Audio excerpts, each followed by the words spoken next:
Aesthetics is not merely a polite ceremony of taste. It is a way of thinking about why we care about what we call beautiful, why certain forms seize our attention, and how our feelings about harmony, scale, meaning, and significance become reasons for action, for judgment, and for shared life. In this section, we lay a foundation that will support a deeper voyage into aesthetics as a living field. That is, not only about pretty pictures, but about how humans perceive, evaluate, and respond to the world in ways that shape culture, ethics, and knowledge itself. We begin with the etymology and the definitions, then map a long history from ancient discussions of mimesis and grandeur through the medieval and Renaissance harmonies, into the Enlightenment revolutions in judgment, into the romantic turns toward imagination and feeling, and into modern challenges that foreground form, context, and social practice. Along the way, we will pause to look at concrete works, to hear the voices of central thinkers, and to consider the ways in which aesthetic judgments cross into ethics, epistemology, and brain science. And we will offer two poignant anecdotes that illuminate how ordinary settings can become laboratories for aesthetic judgment, and how radical provocation can redefine what counts as art. Ancient roots to begin, let us anchor our inquiry with two clear terms that will recur throughout: beauty and the sublime. Beauty in everyday speech is pleasant to behold, harmonious, perhaps comforting. The sublime, by contrast, signals a different register: vastness, power, danger, or awe that exceeds ordinary comprehension, yet commands our attention and sometimes our reverence. Taste is the human capacity to judge, to say this feels right, this fits, this works within a given context. Aesthetics is the theory that asks what makes those judgments possible and what their implications are for how we live together. And finally, the word aesthetics itself comes from the Greek aesthesis, meaning perception or sensation, with the sense of perception sharpened into a theory about beauty, form, and experience. The Greek roots already suggest that aesthetics is not a separate discipline, but an inquiry into how perception itself becomes a meaningful stance in life. Aristotle gives us a robust starting point in the Poetics, where he treats tragedy as a decisive example of how art imitates life. The canonical line, "Tragedy, then, is an imitation of an action that is serious, complete, and of a certain magnitude," frames art as mimesis, not mere copy, but a selective reproduction that yields knowledge, catharsis, and shared meaning. Aristotle's theory ties form to function.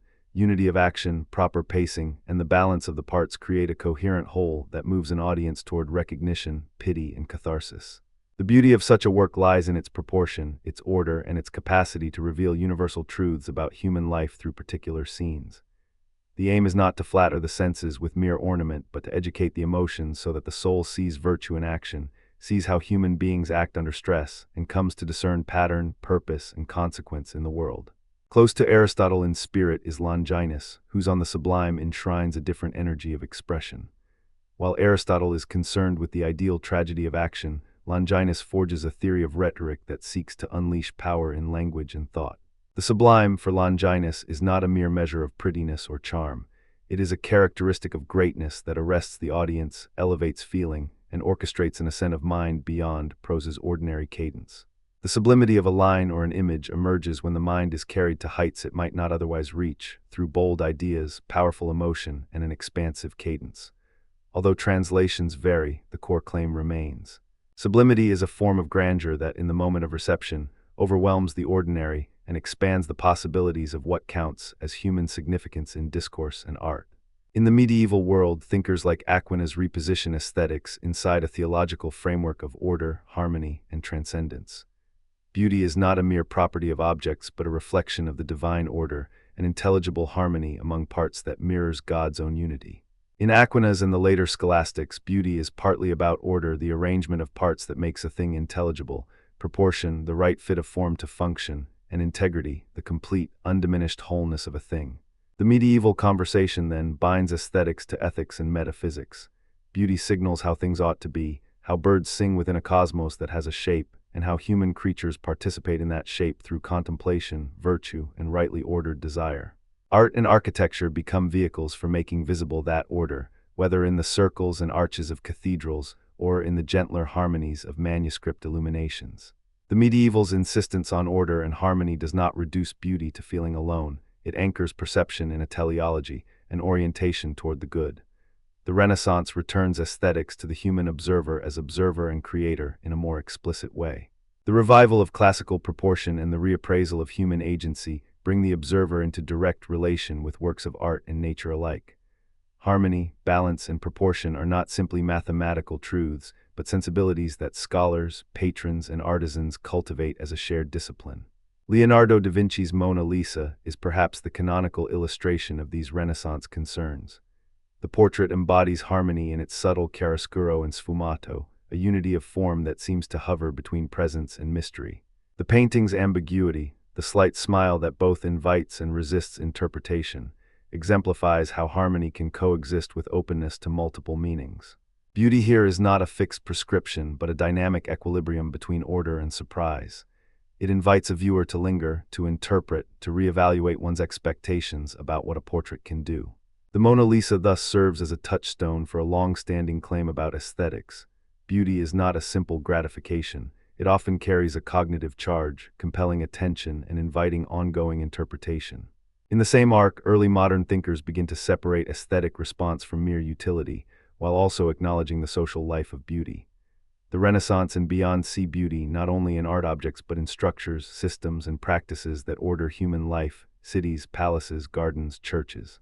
The emergence of a cultivated public sphere, where artworks could be seen, discussed, and judged, begins to lay the groundwork for later debates about taste, judgment, and the social conditions that shape aesthetic experience.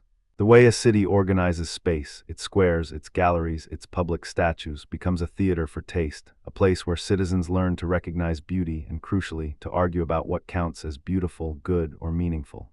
Sublime and beauty. As the thread of history advances, the distinction between beauty and the sublime becomes more explicit, and with it a recognition that aesthetic value is not a single, uniform category.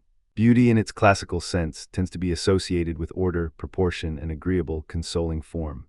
The sublime, by contrast, confronts the observer with vastness, immensity, power, or danger, often provoking awe, terror, or a moral reflection that goes beyond mere pleasure. The two belong to a spectrum of affective responses that a sophisticated aesthetics tries to map, explain, and teach. Edmund Burke is a decisive voice here. In the philosophical inquiry into the origin of our ideas of the sublime and beautiful, he argues that the beautiful and the sublime operate through distinct passions. The beautiful is associated with qualities such as smoothness, smallness, delicacy, and affection, that is, calm, agreeable sensations that lead to love and nourishment. The sublime, by contrast, is linked to vastness, danger, and power, which provoke awe, astonishment, and sometimes fear, an affect that paradoxically can be experienced as pleasurable. This distinction helps to explain why certain natural landscapes or colossal architectural scales generate a complex blend of delight and tremor.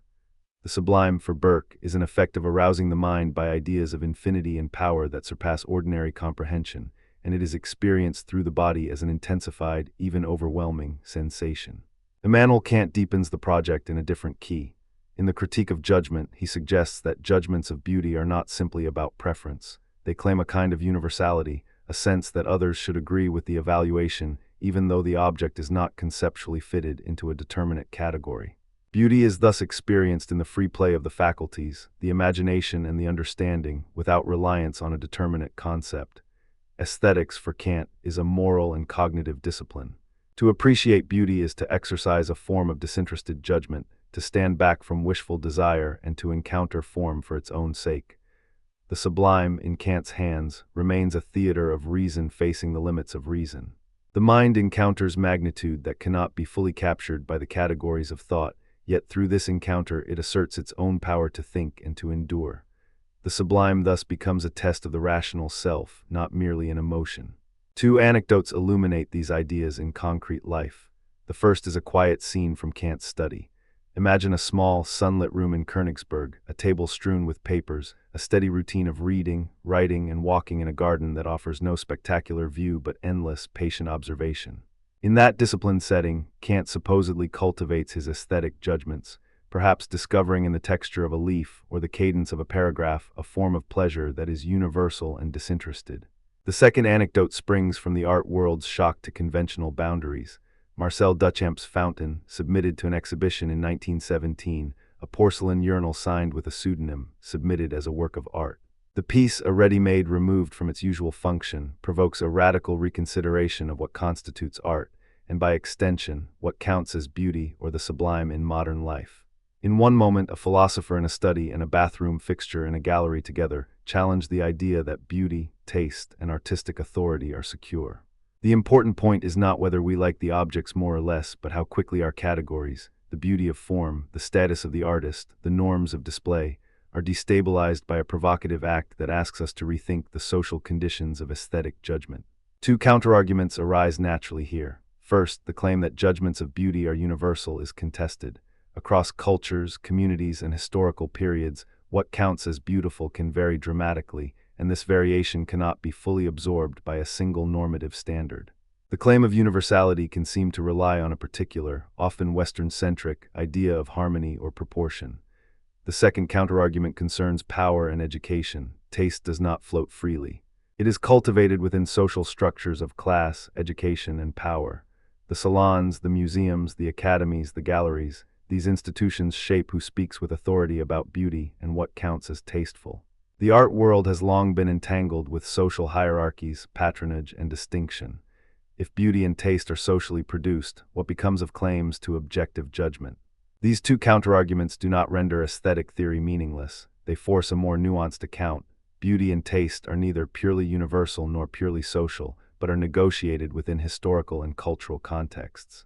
To connect with later discussions, we also observe that the aesthetic domain does not exist in isolation from other forms of knowing.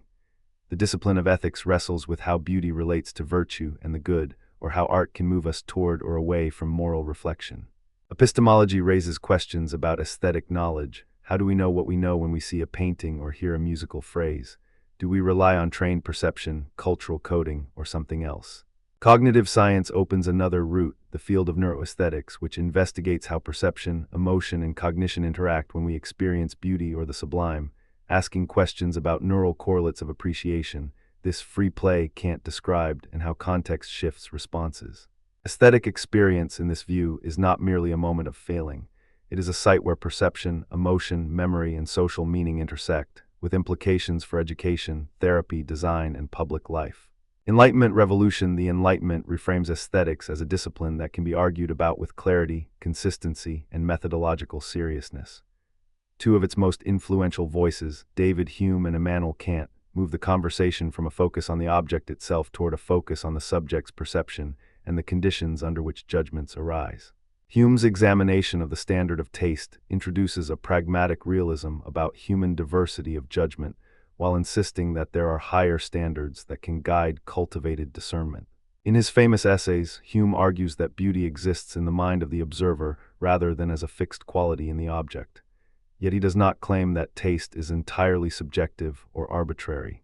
He insists that there is a shared human nature, shaped by experience, culture, and education, that produces more stable judgments when certain critical dispositions, such as comparison, practice, and a balance of delicate faculties, are present. In one oft-cited formulation, beauty in things exists merely in the mind which contemplates them. But Hume also recognizes that tastes, trained by practice and exposure, can converge toward more reliable judgments, though never with infallible universality. This is a modest but significant move away from the older claim that beauty rests passively in the object, toward a more interactive account of perception and judgment that respects variety while still asserting normative possibilities. Kant, writing a generation later, makes a more radical turning. He argues that judgments of beauty are subjective, but also claim a universality that surpasses mere personal preference.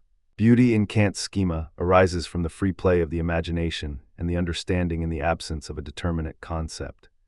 The observer experiences harmony and coherence in form that feels universally communicable, even though it belongs to the realm of aesthetic feeling rather than empirical cognition.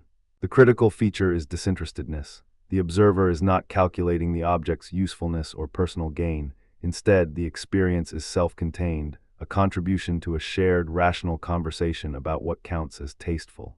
This move from a purely subjective whim to a claim about a universal assent becomes a cornerstone for modern judgments of art and beauty. It also raises important questions about the social and political reach of beauty, because the alleged universality might be tempted to erase particular cultures, histories, and contexts. And yet Kant's framework allows space for the moral dimension of aesthetic judgment, as beauty is not simply about private joy, but about a form of rational engagement that has moral weight. Beethoven's late symphonies and the emergence of public taste illustrate the shift in practice that accompanies this theoretical turn.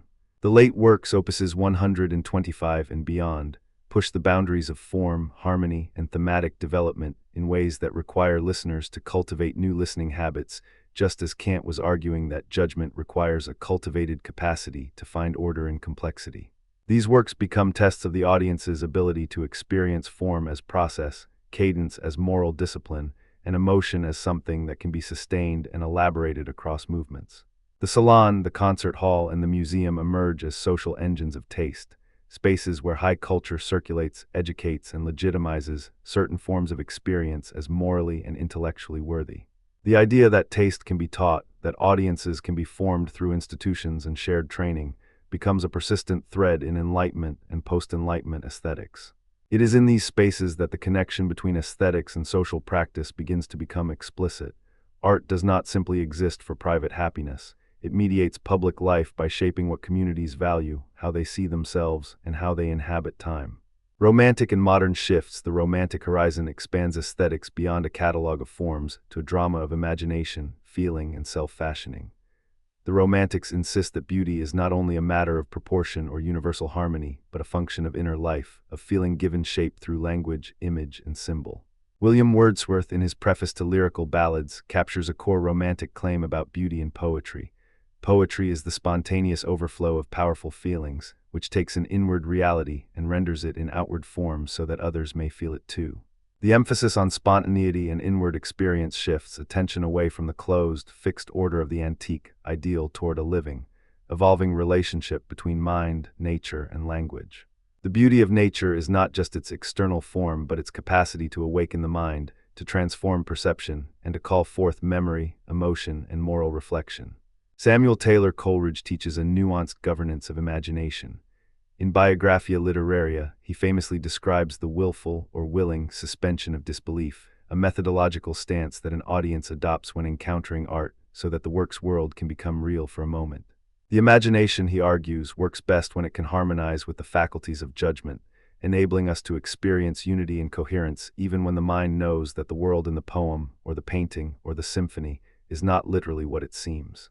Coleridge's thought helps to explain why works that bend or destabilize conventions, where the boundaries between realism and symbol, or between sound and silence, or between the figure and the idea, can still be deeply persuasive and morally meaningful. The Romantic project thus treats beauty not as a settled property of an object, but as a dynamic encounter between a person and a living world that resists codification. William Blake offers perhaps the most radical Romantic sense of beauty and imagination. In his poetic and visual work, beauty is inseparable from moral and spiritual intensity. The imaged world is not merely pleasing but charged with prophetic energy. Blake's line, "If the doors of perception were cleansed, everything would appear to man as it is, infinite," points toward a worldview in which aesthetic perception is also a transfiguring epistemic event. Art becomes a way to see the world as it could be, to sense the infinite within the finite, and to resist the dulling of perception by social routine.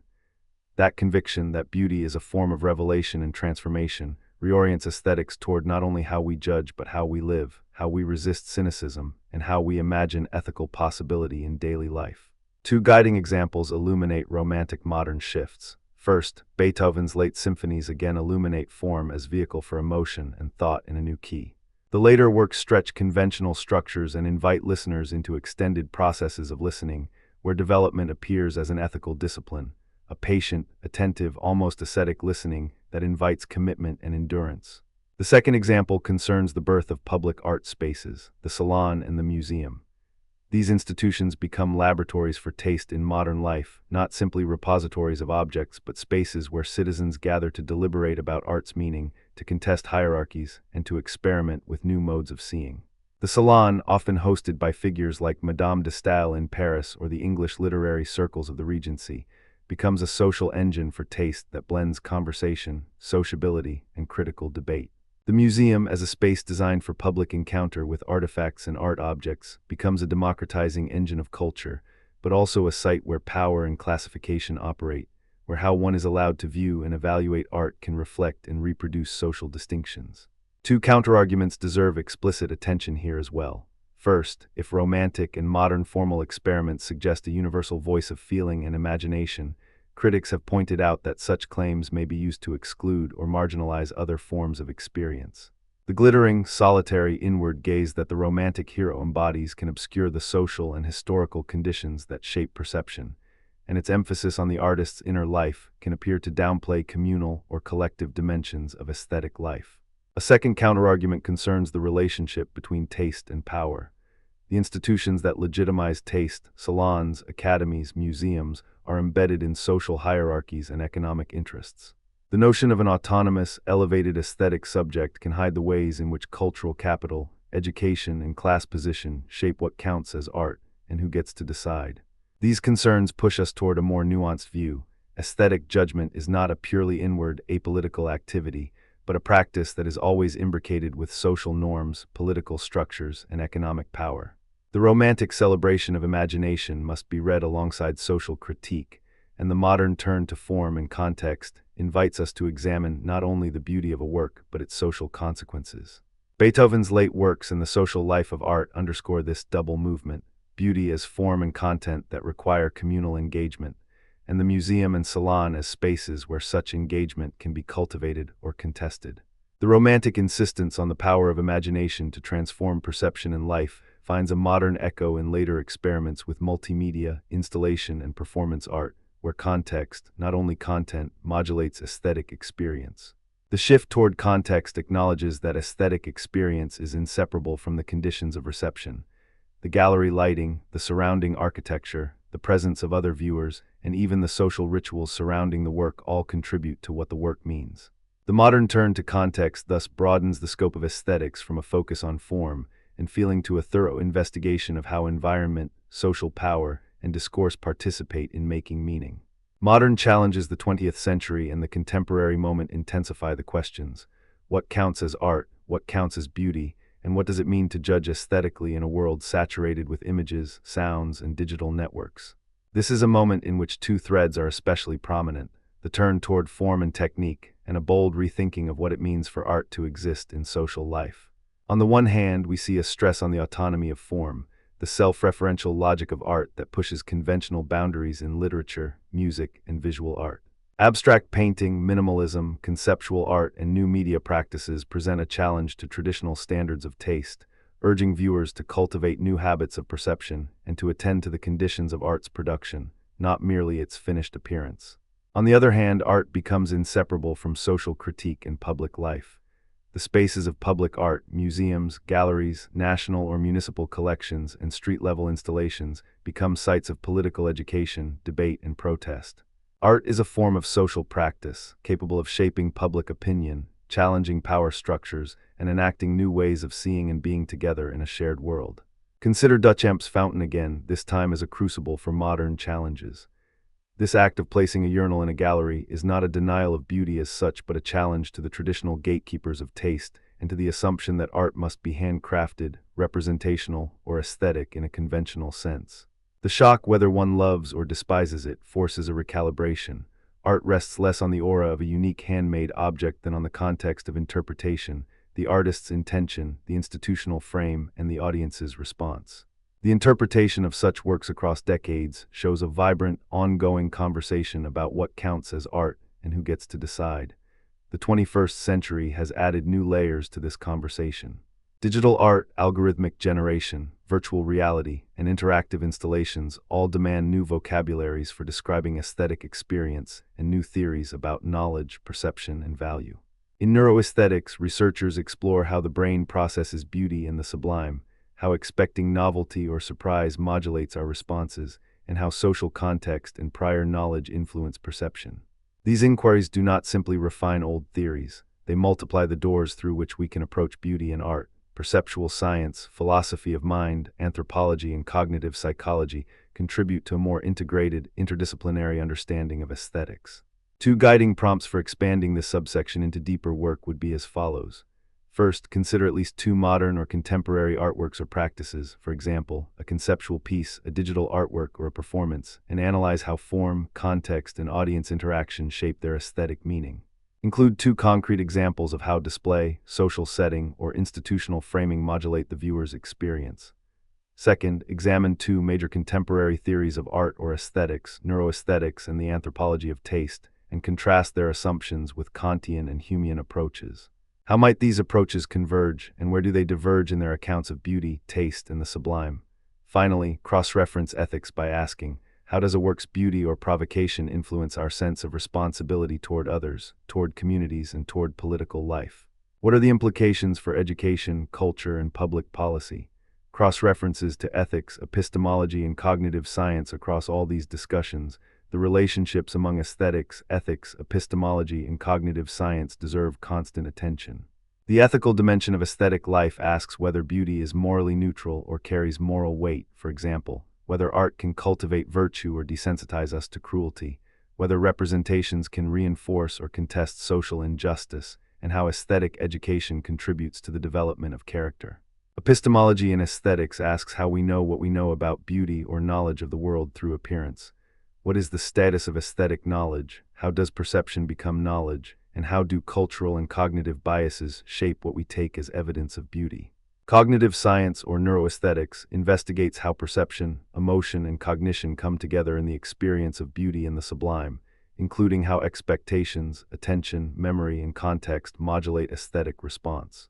In every era, a careful philosopher must cross-reference these domains to avoid simplistic claims about taste as mere personal preference or universal judgments as context-free axioms.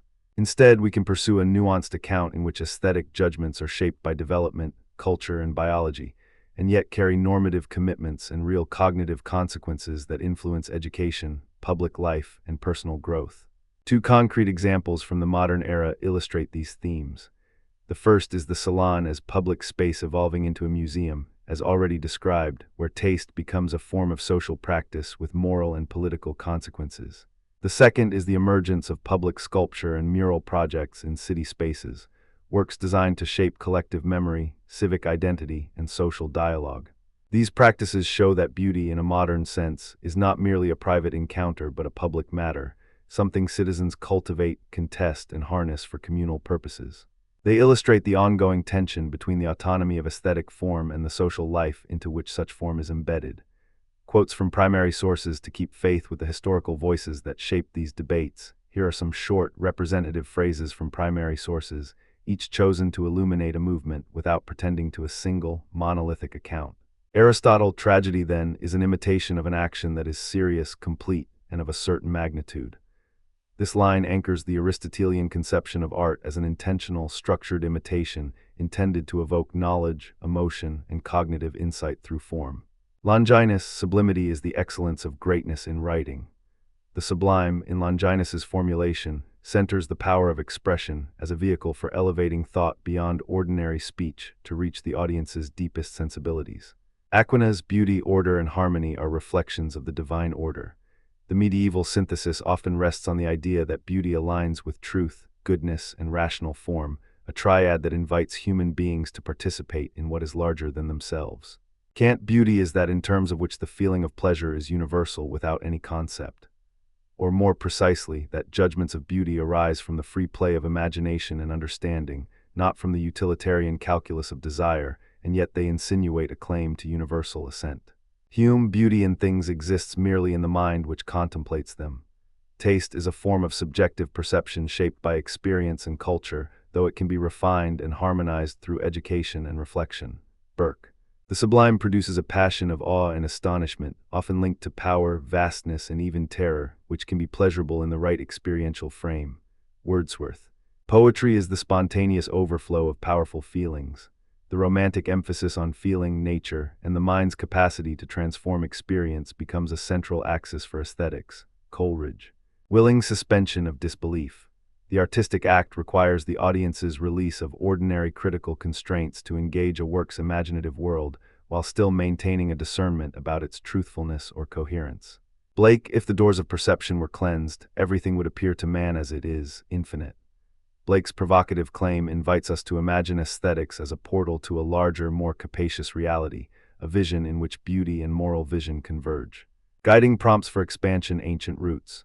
If you were to expand this subsection into a longer, book-length treatment, you could 1. Analyze Aristotle's concept of mimesis in relation to contemporary theories of representation and simulation in digital culture. 2. Compare the early ethics of beauty in Aquinas with later moral aesthetics in contemporary virtue ethics. 3. juxtapose Longinus's sublime with later German romantic and idealist concerns about form and power. 4. Incorporate cross-cultural comparisons with Chinese, Indian, or Islamic aesthetic traditions, noting convergences and tensions with Greek thought. 5. Present 2 plus concrete examples beyond Mona Lisa that illustrate harmony and ambiguity, the ephemeral effect of a musician's performance, the architecture of a grand cathedral, or a landscape painting that invites multiple readings. 6. 2 plus anecdotes about historically significant art scenes that reveal how perception was shaped by social life. 7. 2 plus counterarguments to the universality claimed through case studies from non-Western traditions or from historical periods with radically different aesthetic norms. 8. 2 plus cross-references to ethical, epistemological, and cognitive science literature that illuminate how ancient theories continue to resurface in contemporary debates. Sublime and beauty. If you were expanding this subsection to a full chapter, you could: 1. Analyze Burke's account in light of contemporary affect theory and neuroaesthetics to show how fear and wonder can produce pleasurable states. 2. Map Kant's claim of universality against modern questions about relativism and pluralism in beauty. 3. Examine the role of the sublime in science and cosmology, for example, how astronomy or the idea of the infinite in mathematics might be felt as sublime. 4. Present 2 plus examples of works or scenes that embody the sublime in literature or visual art, such as towering landscapes, stormy seascapes, or architectural scale. 5. 2 plus anecdotes about personal experiences that reveal the difference between beauty and the sublime in everyday life. 6. 2 plus counterarguments addressing the charge that sublimity is a male, Western, even patriarchal construct. 7. Cross-reference to ethics and cognitive science by asking how sublime experience might alter moral sensibilities or reflect cognitive constraints about fear, awe, and perception. Enlightenment revolution. If this subsection were to be expanded, you could: 1. Compare Hume's empirical approach to taste with Kant's a priori defense of universality, noting where they converge and diverge. 2. Discuss the social and political implications of aesthetic authority in public spaces, salons, and museums, including questions about democratization and exclusion. 3. Integrate the concept of disinterestedness with contemporary debates about objectivity and subjectivity in aesthetics. 4. Provide 2 plus case studies from the 18th century that illustrate changing taste, landscapes, portraits, or architectural design that signify a shift toward public culture. 5. Discuss 2 plus counterarguments that appearance and taste can be manipulated by power, education, and marketing. 6. Cross-reference to ethics, aesthetics, and virtue, and epistemology, aesthetic knowledge, and cognitive science, neural correlates of perception. Romantic and modern shifts. If you intend to expand this into a longer unit, you could: 1. Analyze Wordsworth's theory of poetry in relation to Coleridge's theories of imagination and the organic unity of form. 2. Examine Blake's prophetic books and visual art as a synthesis of moral vision and aesthetic revolution. 3. Reflect on Beethoven's late works as a sonic analog to the Romantic emphasis on imagination and self-transcendence. 4. Describe the social life of the salon and museum as ethical and political practices that shape taste. 5. Present 2 plus examples of works that illustrate the tension between personal expressive life and social reception. 6. Address 2 plus counterarguments about the centrality of the artist's inner life and the risk of excluding marginalized voices from the aesthetic conversation. 7. Provide 2 plus cross-references to modern cognitive science and moral psychology that clarify how imagination, memory, and empathy operate in aesthetic experience. Modern challenges. If you were to develop this into a longer segment, you could: 1. Map the Duchampian revolution against the assumption that beauty must be handcrafted, beautiful, or representational. 2. Analyze the rise of public art, museum pedagogy, and social practice within the framework of cultural capital and political discourse. 3. Investigate digital aesthetics and neuroaesthetics as complementary or competing approaches. 4. Consider 2 plus contemporary works or practices that push the boundaries of form and context, installation, performance, AI-generated art, virtual reality. 5. Examine 2 plus counterarguments to the claim that context determines aesthetic value, including arguments for the autonomy of form or the universality claim in a globalized art world. 6. Cross-reference ethics, epistemology, and cognitive science with discussions about moral hazard, bias, and the cognitive consequences of aesthetic judgments in a media-saturated environment. Closing reflection throughout these sections, a steady thread emerges. Aesthetics is not merely about what looks good in the sense of a decorative preference.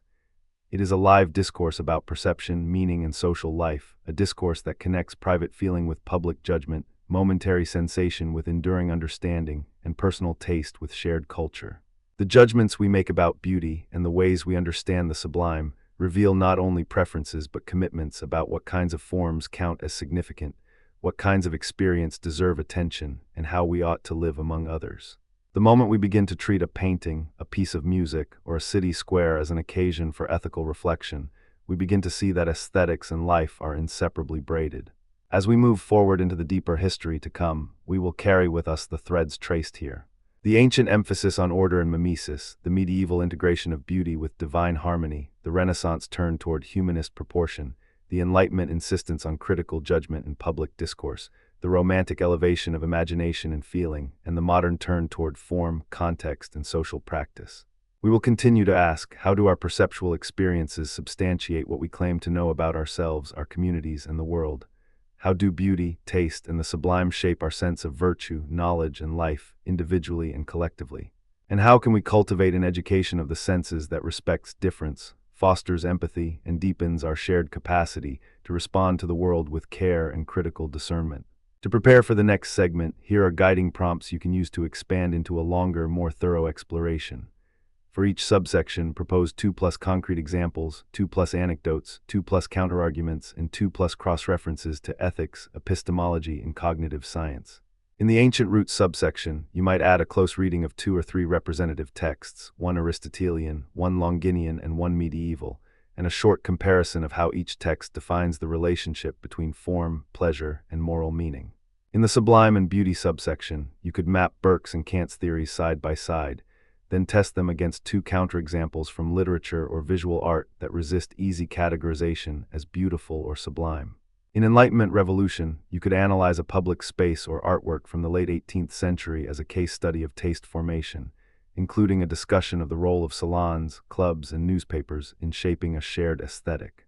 In Romantic and Modern Shifts, you could pair a Wordsworth poem with a Blake engraving, and then add a discussion of Beethoven's late sonatas in relation to the Romantic doctrine of imagination as transformative power. In Modern Challenges, you could examine Duchamp's Fountain and a recent algorithmic artwork to show how technology alters the status of authorship, context, and audience, and then integrate findings from neuroaesthetics about how viewers respond to novelty and incongruity. The section you have read thus far is designed to encourage a robust historical map, a careful distinction among beauty, taste, and the sublime, and an appreciation for aesthetics as a living discipline linked to ethics, knowledge, and the sciences of mind. As you move forward, consider not only what these ideas have meant in the past, but how they can illuminate contemporary questions. What should count as public art? How should museums, galleries, and digital platforms teach taste to diverse publics? In what ways can aesthetic education serve as a bridge between the pleasures of beauty and the obligations of virtue?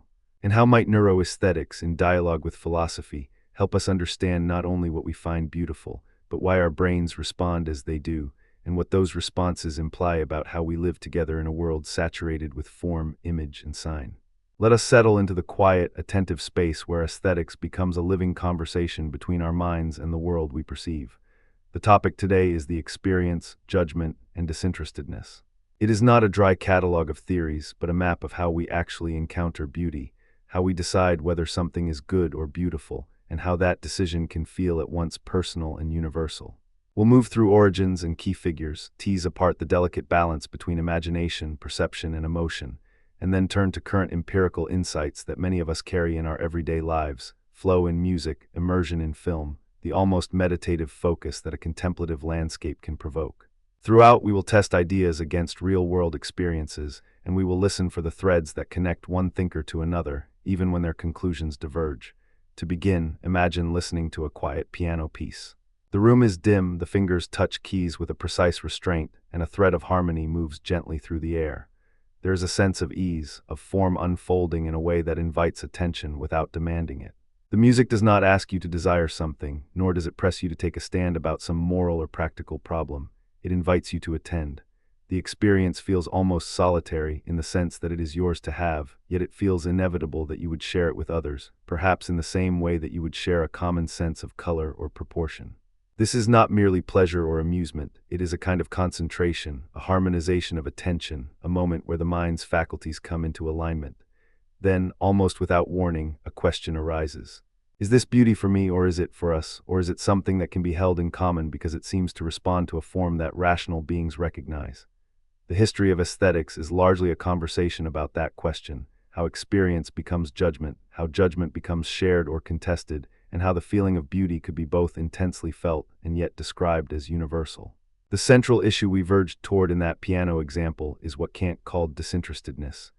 The claim that the pleasure we experience in beauty arises not from our desires, not from what we want to happen, but from the form of the thing as it presents itself to our minds. Kant's claim is famous. Aesthetic judgments are grounded in a sense of finality, a purposiveness without a purpose, and they carry with them a claim to universality even though they spring from particular individuals looking at particular objects. In the Critique of Judgment, Kant writes that the judgment of taste is, in a crucial sense, disinterested. It looks at the form, and it judges that form as if it has a kind of self-sufficiency, as if the beautiful object itself invites a universal assent rather than a personal appetite. The phrase we often encounter in translation is that the pleasure is disinterested and that the object displays a purposiveness without purpose. It is not that we are indifferent to consequences, but rather that our immediate pleasure does not hinge on a recognizable end beyond the contemplation of the object itself. If we pause there with Kant, a few questions arise right away. What does it mean to call such judgment universal? If the piano piece I love seems perfect to me, how could that feeling claim universal validity? Kant's celebrated companion for this claim is the notion of the free play of the faculties. Imagination and understanding interact as if they were dancing with one another, so that the mind experiences a sense of harmony, balance, and coherence when confronted with an object of beauty. That harmony is not a private mood. It feels as if it ought to be shareable, as if others, in virtue of their rational nature, would be able to recognize the same form. The beautiful, in this sense, becomes a kind of demonstration that our minds can engage with form in a way that is recognizable across rational beings.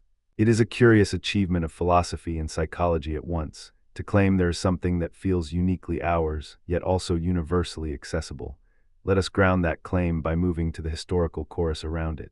Before Kant, there was a long conversation about taste, perception, and sentiment, one that included David Hume and Edmund Burke, among others.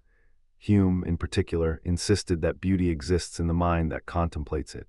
In his famous line, often cited in discussions of taste, he suggests that beauty is not a quality in the object alone. Rather, beauty in things exists merely in the mind which contemplates them. What this signals is not a retreat into wholly subjective whimsy, but a recognition that our cognitive and affective apparatus contribute to aesthetic value. Taste, for Hume, is not arbitrary but guided by a standard of sentiment, the right kind of feeling that judges a work by certain virtuous dispositions of the mind, the quality of the thinking, and the cultivation behind the perception. The mind uses its past experiences, its cultivated sensibilities, and its capacity for sympathy to respond to form in a way that can be supported or challenged by others. Kant's point is more formal and more stringent about universality, yet it does not abandon the influence of the mind. It shifts the emphasis. Not only the content of the object matters, but the way in which the mind engages that object, the imaginative free play, the way the form resonates with our capacity to judge. Hume's emphasis on sentiment reminds us that behind every claim of taste there is a life lived in particular social, historical, and personal conditions. The tension between universality and relativity, the Kantian ideal of a judgment that could be shared by any rational being, and the Humean reality that taste is shaped by culture, mood, and experience, is one of the guiding tensions of this whole field. Now add to this a third voice from the 18th century, Edmund Burke, who takes beauty and the sublime as two different, sometimes competing, routes to feeling. Burke's account centers on the sublime as an overwhelming emotion, an emotion that can be both painful and exhilarating, a sense of vastness and power that dwarfs the self. The sublime, he suggests, is associated with strength, danger, and magnitude, and yet the observer can experience it in a way that is ultimately pleasurable. The experience is not a simple calm. It's a heightened state that tests the mind and the nerves, where fear and awe become forms of delight whose intensity cannot be easily captured by mere clarity of form. Think of standing at the edge of a cliff or looking across a storm-darkened sea. The scene may threaten, but it also clarifies the boundaries of the self, and the mind responds with a particular kind of calm that is compatible with the perception of power. The sublime thus introduces an additional dimension to aesthetics. beauty is not only about harmony, proportion, and calm satisfaction. It can also arise from the intrusion of magnitude that shakes us, while still inviting a sense of mastery over our fear. Schopenhauer offers a strikingly different yet resonant turn within this tradition. He presents aesthetic contemplation as a release from the will, the continuous striving that characterizes our ordinary desires and anxieties. When we contemplate an object aesthetically, we are temporarily freed from the practical demands that direct family life, career, or hunger and fear impose upon us. In that moment, perception becomes pure representation, and the will, which ordinarily pushes us toward action, is suspended. It is not that we forget the world or deny our needs. Rather, we experience a form of quiet, a detachment, a glimpse of something that stands beyond our personal projects. The implication is that beauty has a moral and existential dimension. It gives us a respite, a reorientation, by offering a space in which our desires do not drive interpretation. The state is not a mere internal mood, but a condition of receptivity that reveals something essential about our relation to the world. And then we fast forward to the 20th century, where John Dewey's pragmatic humanism reframes art as experience. Dewey asks us to consider art not as a rarefied object to be admired from a distance, but as something that occasions participation, inquiry, and deepened interaction among people. For him, art is not simply about the aura of a sculpture or the gloss of a painting. It is a way of organizing experience so that we can learn how to live together in a more attentive, more thoughtful way. Art for Dewey is a social and democratic enterprise. It cultivates attention, fosters empathy, and builds community by casting attention on shared situations in ways that invite interpretation, reflection, and action. The experience of art becomes a form of knowledge, a mode of living that attunes the individual to the conditions of common life. In Dewey's language, the aesthetic experience is not a retreat from reality but a re-encounter with it, through a careful balance of perception, emotion, and meaning, into a form that can sustain a broader culture of inquiry and participation. In addition to these historical voices, we cannot ignore the arena of contemporary neuroaesthetics and psychology. Here the conversation shifts to how actual brains respond to perceived beauty and how cognitive and affective processes shape judgments. The claim that beauty is in part a matter of neural processing invites us to consider how evaluative judgments arise from networks in the brain that compute symmetry, contrast, movement, and reward. The study of flow states in musical immersion, for example, gives us a vivid window into how intense focus on a musical piece can synchronize perception, emotion, and motor anticipation, producing a sense of being completely absorbed, yet at the same time coherent with the surrounding world. The account does not aim to reduce beauty to neural correlates alone. Rather, it offers a descriptive map of how our experiences are constituted by brain processes. The danger, of course, is to let those descriptions erode the normative or evaluative aspect of aesthetic judgment, to reduce it to sensation or mere preference. This is the core of the pressurized debate we'll encounter. Can we still defend a sense of universality and normative value when brain imaging identifies consistent patterns of response across people? Or do we risk failing to capture the normative dimension, what the best objections phrase as the idea that beauty is not only about how we feel, but about how things ought to be assessed in light of shared standards, critical discourse, and historical tradition? Let us enrich this exploration with concrete moments and thought experiments that anchor these lines of argument in lived experience. Consider our piano piece again. You might notice that your concentration deepens as the melody unfolds. Your eyes may close, your breath may slow, your posture might settle into a quiet stillness. This is a kind of flow, a term from psychology that captures a state in which attention is fully engaged and time seems to bend around what you're doing. The experience is not simply a reaction to a pleasant sound. It is a precise orchestration of cognitive processes, auditory perception, memory for motifs, anticipation of what comes next, and the emotional resonance of the music's cadence. In such moments, one might speak of the unity of perception, emotion, and thought, a triad that makes up aesthetic experience. A second example sits in the contemplative landscape painting. Picture a tranquil seascape. The horizon is both distant and intimate. The brushwork renders light with a soft, almost imperceptible rhythm, and the scene invites you to scan the forms, to map the interplay between line, color, tone, and space. This is not simply about liking what you see. It is about reading a composition. The way a form leads the eye, the way contrast creates tension or relief, the implied narrative of the land and water. If someone asks, why is this painting beautiful? The response might point to the balance of figure and ground, the way the artist organizes perception to produce a sense of order, the suggestion of meaning contained in the arrangement of shapes. The judgment, then, emerges not from a single sensation of pleasure, but from a disciplined attention that can be described, debated, and shared, at least in principle, with others who attend with similar seriousness. The natural sublime offers another fruitful ground for analysis. Think of a moment when the scale of nature, an immense mountain range, a storm-laden sky, a desert night, overwhelms you. The mind experiences awe and fear, a double register that is both threatening and exhilarating. You may feel momentarily small, yet you also acquire a sense of belonging to something larger than yourself. The emotion is not purely aesthetic in the sense of calm beauty. It is a response to power and the perception of an order that is beyond one's control. This is where Burke's account finds a vivid stage.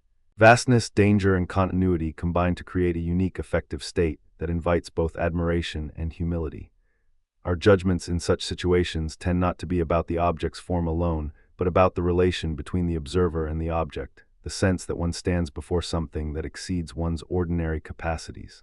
Then there is cinema and theater, two art forms that illustrate how form and feeling intertwine in real time.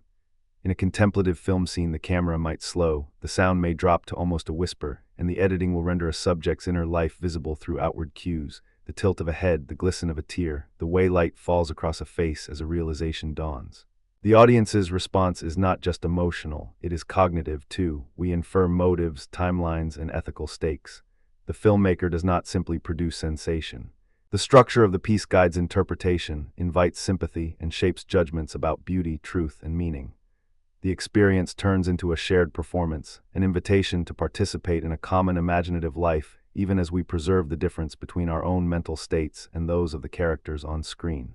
In this sense, the line between art and life grows thinner. Aesthetic experience becomes a pedagogy of attention, a training in perception that can inform our judgments about real situations, not only about art objects. If we lean into these examples, we begin to see a pattern. The aesthetic experience involves a balance, the balance between disinterested attention and personal engagement, between form and content, between perception and feeling, between the universal claim of judgment and the particular history of the audience. This balancing act is precisely what Kant tries to encourage when he speaks of the free play of the faculties. When imagination and understanding are in a state of lively, unforced interaction, the mind experiences a sense of harmony that seems to transcend mere preference, enabling judgments that feel at once particular and shareable. Yet such universality is not guaranteed simply by anyone claiming it. It rests on a shared cognitive framework and on an openness to the normative expectations embedded within rational discourse, tradition, and public criticism. Hume's counterpoint insists that the social, the cultural, and the personal, what we call sensibility, habit, and education, shape what we experience as beautiful and therefore shape the universal claims we might still make about taste. Burke's sublime adds a critical contrast. Not all aesthetic experience aims for harmony and calm. Sometimes beauty arises through confrontation with magnitude, danger, or the indeterminacy of perception, which challenges and deepens our own capacity for judgment. There is a deeper question behind all this, one that touches the very core of aesthetics. How do we morally and politically interpret the claim that beauty has universal appeal? The canonical anecdote about Kant offers a crisp image. In his view, a judgment of taste should in principle be imaginable as sharing by all rational beings, not simply a private preference.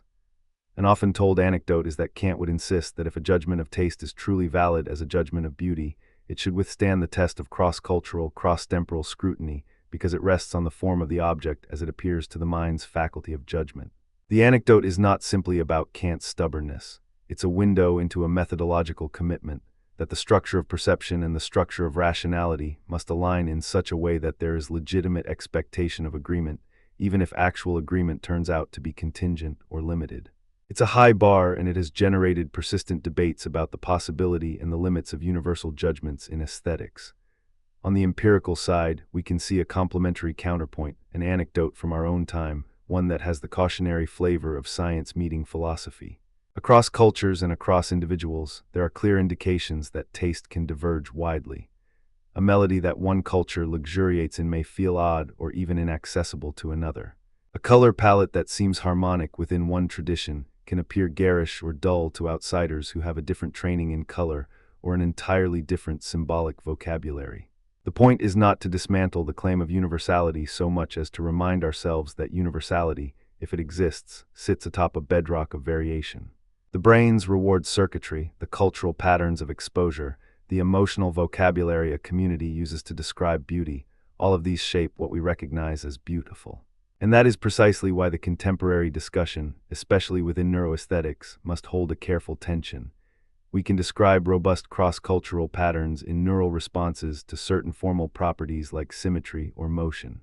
At the same time, judgments of beauty remain immersed in a sediment of history, education, and taste. This tension keeps aesthetics from becoming a sterile account of neural correlates or a closed adoption of a universal standard, and it invites ongoing dialogue between empirical study and philosophical analysis.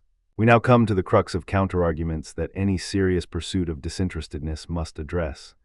The first is that aesthetic judgments are deeply colored by personal and cultural context, making disinterestedness difficult, if not incomplete. The moment we admit that people's judgments of beauty are influenced by mood, upbringing, social expectation, and even political commitments, we complicate the Kantian ideal. Some object that the very attempt to isolate a disinterested space is a romantic retreat from the messy, rich, and often contradictory fabric of human life. If a viewer's experience of a painting is inseparable from who they are, then how can we ascribe to beauty a universal status that transcends those attachments? The second challenge comes from cognitive-based accounts that risk reducing beauty to neural correlates rather than normative criteria. If we can point to brain regions and patterns of activity that accompany the perception of beauty, does that mean beauty is nothing more than a brain state, a matter of dopamine release and connectivity between visual, auditory, and reward systems? Critics worry that this reduces the normative aspect of beauty to a kind of naturalistic explanation, displacing the question of whether a work ought to be valued, whether it has meaning, whether it contributes to the life of a culture.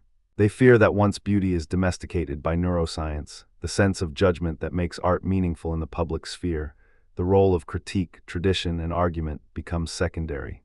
Even as we hold these tensions, we should not lose sight of the way in which the major figures we've discussed help us approach a coherent picture. Schopenhauer, for instance, can be read as offering a bridge between the disinterested stance and the practical life of desire.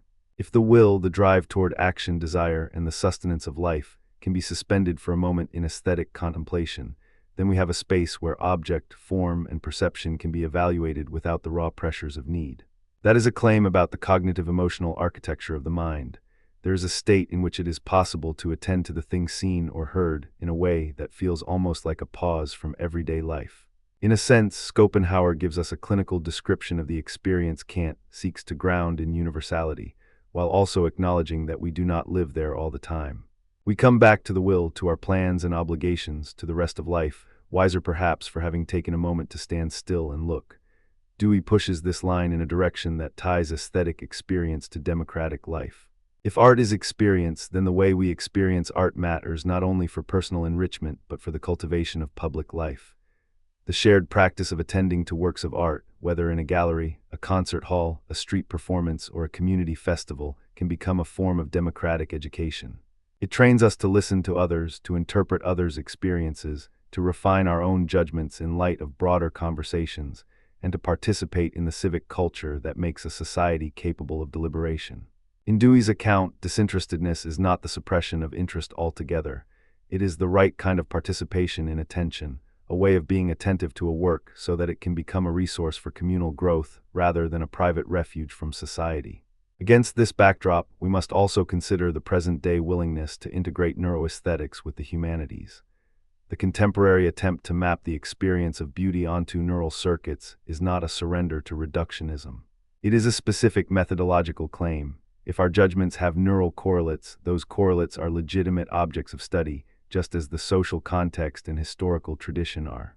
When a neuroaesthetics study shows that people from different cultures engage similar reward circuitry while listening to music that they rate as beautiful, this is not a claim that beauty is merely a brain state. It is a claim about the way the brain organizes perception in ways that correspond to certain kinds of coherent experience. Yet when a study shows that a particular style of painting activates a specific network more reliably in one demographic than in another, this invites a deeper moral and critical inquiry. How do power dynamics, access, and cultural training shape what counts as a valued form? The dialogue between science and philosophy here is not merely about findings. It is about ensuring that the normative questions do not vanish into measurement, but rather remain central to how we think about value and meaning. Let me pause to offer two anecdotes that illuminate these debates in a memorable way. First, an anecdote about Kant's universal validity. In a small lecture hall, a group of philosophers and students gather to listen to Kant's renowned claim about the universality of judgments of taste. They imagine a universal audience, a community of rational beings, as Kant puts it, an imagined audience that would, in principle, align in its judgments about beauty because the form of the object engages the mind in a certain way. A student listening attentively confesses that whenever she shares her reaction to a painting, she anticipates that others might perceive the same form, the same finality, the same sense of purposiveness without a purpose. She notices the moment when her own subjectivity steps aside, and she becomes part of a larger conversation about what counts as good. The anecdote is not that everyone will agree. It is that the structure of the judgment as such seeks universal standard, and that seeking is meaningful even when consensus remains elusive. Kant's claim, then, rests on a disciplined expectation about rational communicability, the hope that common ground can be found in a community that engages with form rather than with willful desire. Second, an empirical anecdote that serves as a counterpoint. In a cross-cultural study of taste in music, researchers present participants with a short, emotionally charged musical excerpt. Some listeners in one culture report a sense of uplift and energy when a particular rhythmic pattern emerges. Others in a different cultural setting report indifference or even discomfort. The researchers then show that differences extend to expectations about tempo, timbre, and melodic contour. The same piece triggers robust dopamine responses in one group, but not in another, yet both groups judge the piece as beautiful or moving within their own frame of reference. The contrast makes the point that taste is not simply a collection of neutral responses, but a living interplay of biology and culture. It is not that universality does not exist. It is that universality may be conditioned by the structure of communities and the brain's capacity to process the patterns we encounter. This anecdote helps us hold both poles, the Kantian hope for universality and the Humean insistence on sentiment shaped by habit and context. As we consider these stories and these arguments, we arrive at a set of counterarguments that any robust account must meet.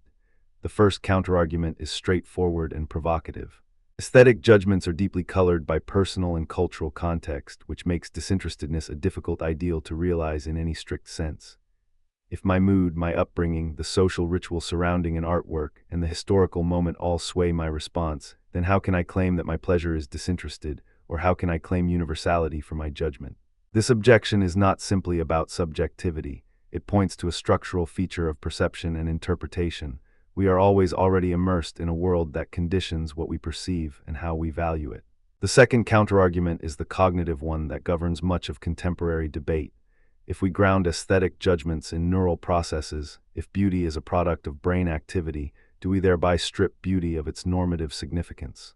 Do we reduce beauty to a neurological event, thereby making the conversation about value a matter of neurobiology rather than a conversation about form, culture, and critique? The worry is that the normative dimension, what should count as good in art and why, could be eclipsed by a merely descriptive science of taste. Yet there are powerful ways to respond to these challenges. The disinterestedness proposed by Kant is not the same as moral indifference or a denial of emotion. It is a call to a mode of attention in which the perceiver is open to the form of the object, allowing the mind to engage with its own faculties in a way that may be shared with others who are similarly disposed. In other words, disinterestedness is not the abolition of interest. It is the recalibration of interest toward a more universal, public, and reflectively examined standard. The concept can accommodate emotion and affect without collapsing into mere subjectivity. It invites us to distinguish between what we feel in the moment and what we can rationally defend as a shared judgment about form and meaning. The neuroaesthetic account, for its part, need not demonize normative criteria. It can offer a descriptive map that complements rather than displaces the normative conversation. If we see brain states as the substrate of experience, we still retain the need to articulate why certain experiences matter for our lives as individuals and as members of a culture. The critical task, then, is to tether empirical findings to conceptual criteria, clarifying what counts as good form, what counts as meaningful content, and what counts as appropriate evaluative grounds given the context and aims of a work of art. Before we move to the end of this section, a few cross-references will help deepen your study. The conversation we have traced here is deeply related to the foundations of aesthetics. What counts as value, how we justify judgments, and how experience informs meaning. If you want to see how these ideas connect to normative theories, you can turn to the Foundations section, where we explore basic questions about value, purpose, and significance in art. Later sections on art theory will take these threads further as we consider form, content, medium, and the social life of art, how experience becomes value in communities, how critique shapes taste, and how institutions mediate our access to aesthetic experiences. In the meantime, remember that the experience of beauty is not a solitary event. It is a social practice, an act of attention that can transform how we see the world and how we relate to one another. As we contemplate the future of this inquiry, I want to outline 4 subsections that you could use to expand this discussion into richly textured chapters, nearly 5,000 words for each with its own set of prompts, examples, anecdotes, counterarguments, and cross-references. These 4 subsections are not rigid constraints. They are lenses you can rotate to see the subject from different angles, to bring out nuance, depth, and dialogue with other ideas. First subsector, disinterestedness revisited. Prompts for expansion: describe in depth Kant's notion of disinterested pleasure and purposiveness without a purpose, showing how this frames judgments of beauty in music, painting, and landscape.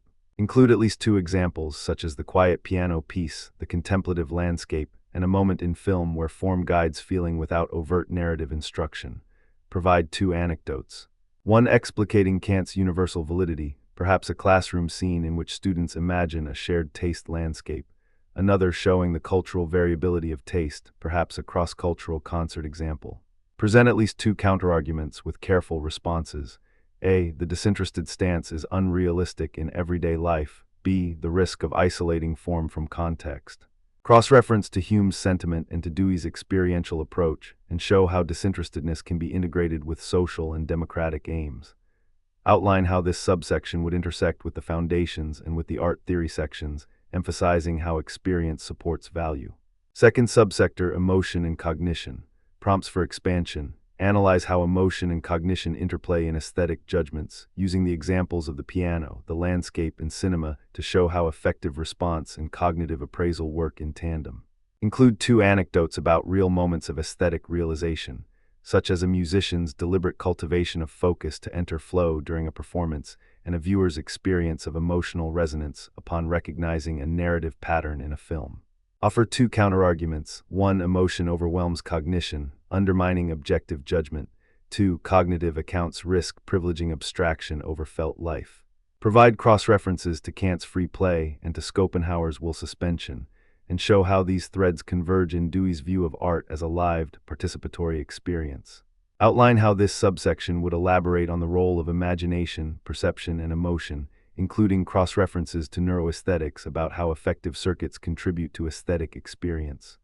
Third subsector, universality and relativity. Prompts for expansion: dig into the tension between universal judgments and relativistic taste. Include a set of vivid cross-cultural scenes, a listener in a tradition where musical scales yield a particular emotional contour, another listener in a different tradition, and discuss how both can experience beauty while disagreeing about what is beautiful. Include 2 anecdotes, one about Kant's imagined universal community and another about a real-world case in which shared taste emerges through dialogue and critique. Present at least 2 counterarguments. 1. Universality cannot be sustained in the face of radical cultural differences. 2. Even when there is consensus, it may be the product of exposure and education rather than a timeless form. Show how Burke's sublime complicates universality by introducing a dimension of emotional response that can be culturally specific. Cross-reference to Hume and Dewey to show how taste can be both cultivated and shared, and point toward how this subsection prefigures debates about canon formation and progressive cultural inclusion in art theory. Fourth subsector, neuroaesthetics and the psychology of taste. Prompts for expansion. Present the current state of empirical theories about how the brain processes aesthetic experience, describing key brain networks implicated in beauty, flow, and aesthetic appreciation. Include at least 2 concrete examples from music, visual art, and film. Discuss how flow states in musical immersion illustrate the unity of perception, emotion, and motor anticipation. Provide 2 anecdotes. One on the convergence of cross-cultural neural responses to certain forms, another on a surprising divergence in neural patterns when faced with culturally unfamiliar aesthetics. Present 2 counterarguments. 1. Explaining beauty as neural correlates risks reducing normative value. 2. Variability in context make universal neural explanations insufficient. cross-reference to the foundations section's normative inquiries and to the later sections on art theory, showing how empirical insights can inform but not replace critical judgment. Also, outline how this subsection engages with contemporary debates about the social brain, embodiment, and the politics of taste, showing that science can illuminate but should not dictate what counts as valuable. In closing, let us return to the larger aim of this exploration, to illuminate how aesthetic experience is not a simple reaction, but a complex, layered process that integrates perception, imagination, emotion, memory, discourse, and social context. The figures we have considered, Kant, Hume, Burke, Schopenhauer, Dewey, and their modern successors in neuroscience and psychology, do not give us a single, closed answer. They offer a chorus of perspectives that together form a more robust map of how we experience beauty and how we make judgments about value. The questions remain open, and that openness is itself part of the aesthetic experience. It invites us to continue refining our own judgments, to test them against others' voices, and to treat art as a live conversation that can shape both our private sensitivity and our public life. If you would like to deepen this section further, here are some explicit prompts you can use to turn this into a longer chapter. You can weave in more historical anecdotes, bring in additional primary sources from the 19th and 20th centuries, and add contemporary voices in neuroaesthetics and cognitive science. Include at least 2 additional examples for each subsection: a different piece of music, a different painting, another film scene, or a theater moment. Describe how the experience unfolds step by step, and how the judgment arises through a process of perception, interpretation, and effect. Include 2 further anecdotes per subsection that illustrate the central idea in a memorable way, followed by 2 counterarguments for debate and responses that show how the arguments interact with one another. Always connect back to the cross-references, foundations, and art theory so that the reader or listener can see the broader architecture of the field. And where appropriate, invite the reader to reflect on their own experiences of listening, looking, and judging, how the piano's quiet line or the landscape's stillness might illuminate or transform one's own sense of value, purpose, and belonging. The path from experience to judgment is not a straight line. It is a braided path that runs through attention, culture, emotion, and reason. It is a path that invites us to be both precise and generous, to articulate why we prize certain forms and meanings while staying open to the fact that others may prize something different, perhaps for reasons we have not yet understood. It is a path that echoes through the great thinkers of the past, and in the present unfolds through the experiments of science and the living practice of art. And if we attend carefully, we may discover something quietly transformative. That beauty is not only about what pleases us, it is about how we become able to listen more deeply, to see more clearly, and to care more fully about the human worlds that music, painting, literature, cinema, and performance invite us to inhabit. In the next section, we will continue to trace these connections by turning from the interior experience of the viewer to the public life of art, the way judgments travel in discourse, the way communities shape taste, and the way art theory debates how form and meaning relate to value. We will examine how experience informs value, how experience itself becomes normative, and how the interpretation of form fosters a more reflective, more engaged culture.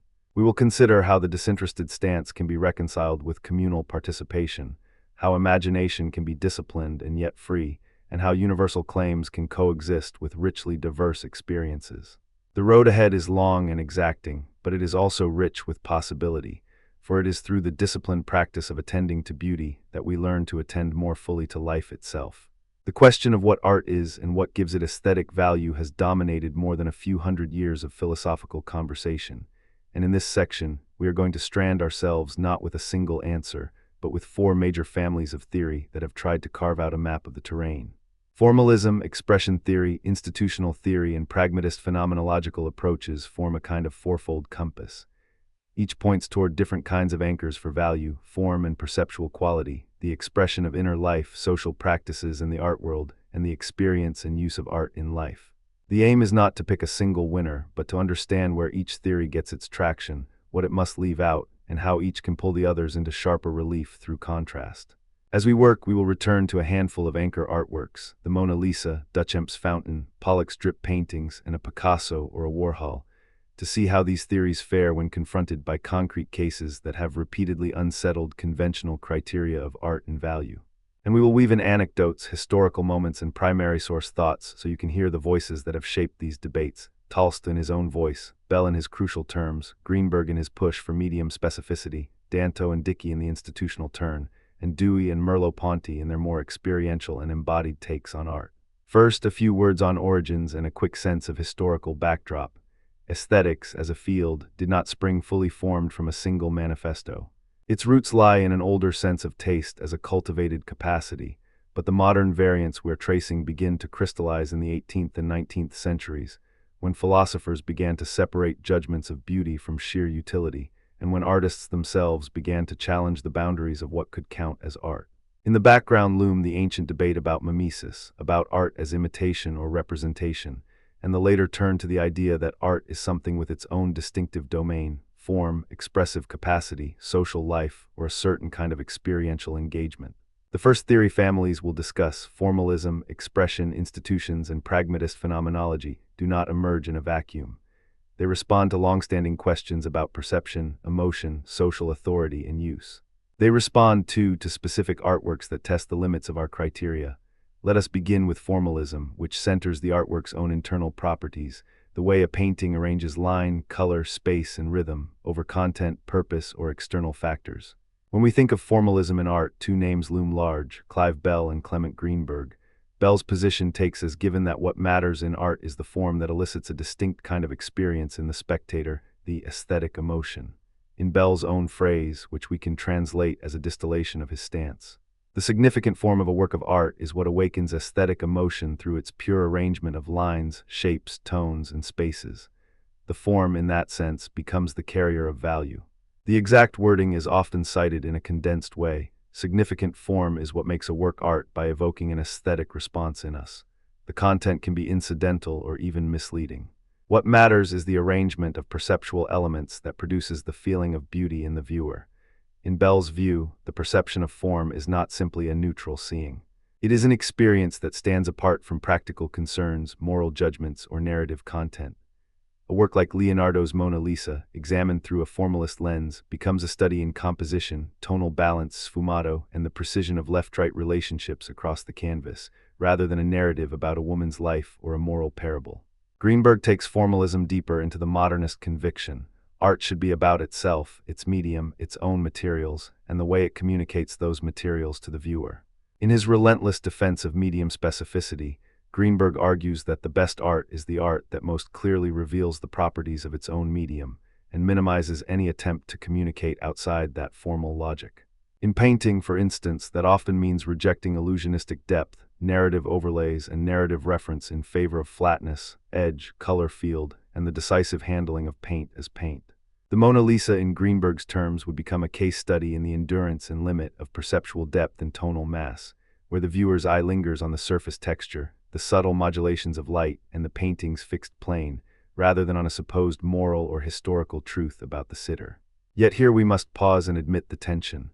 Mona Lisa has a famously enigmatic smile, a perceived narrative depth, and a cultural aura that many would say go beyond mere formal arrangements.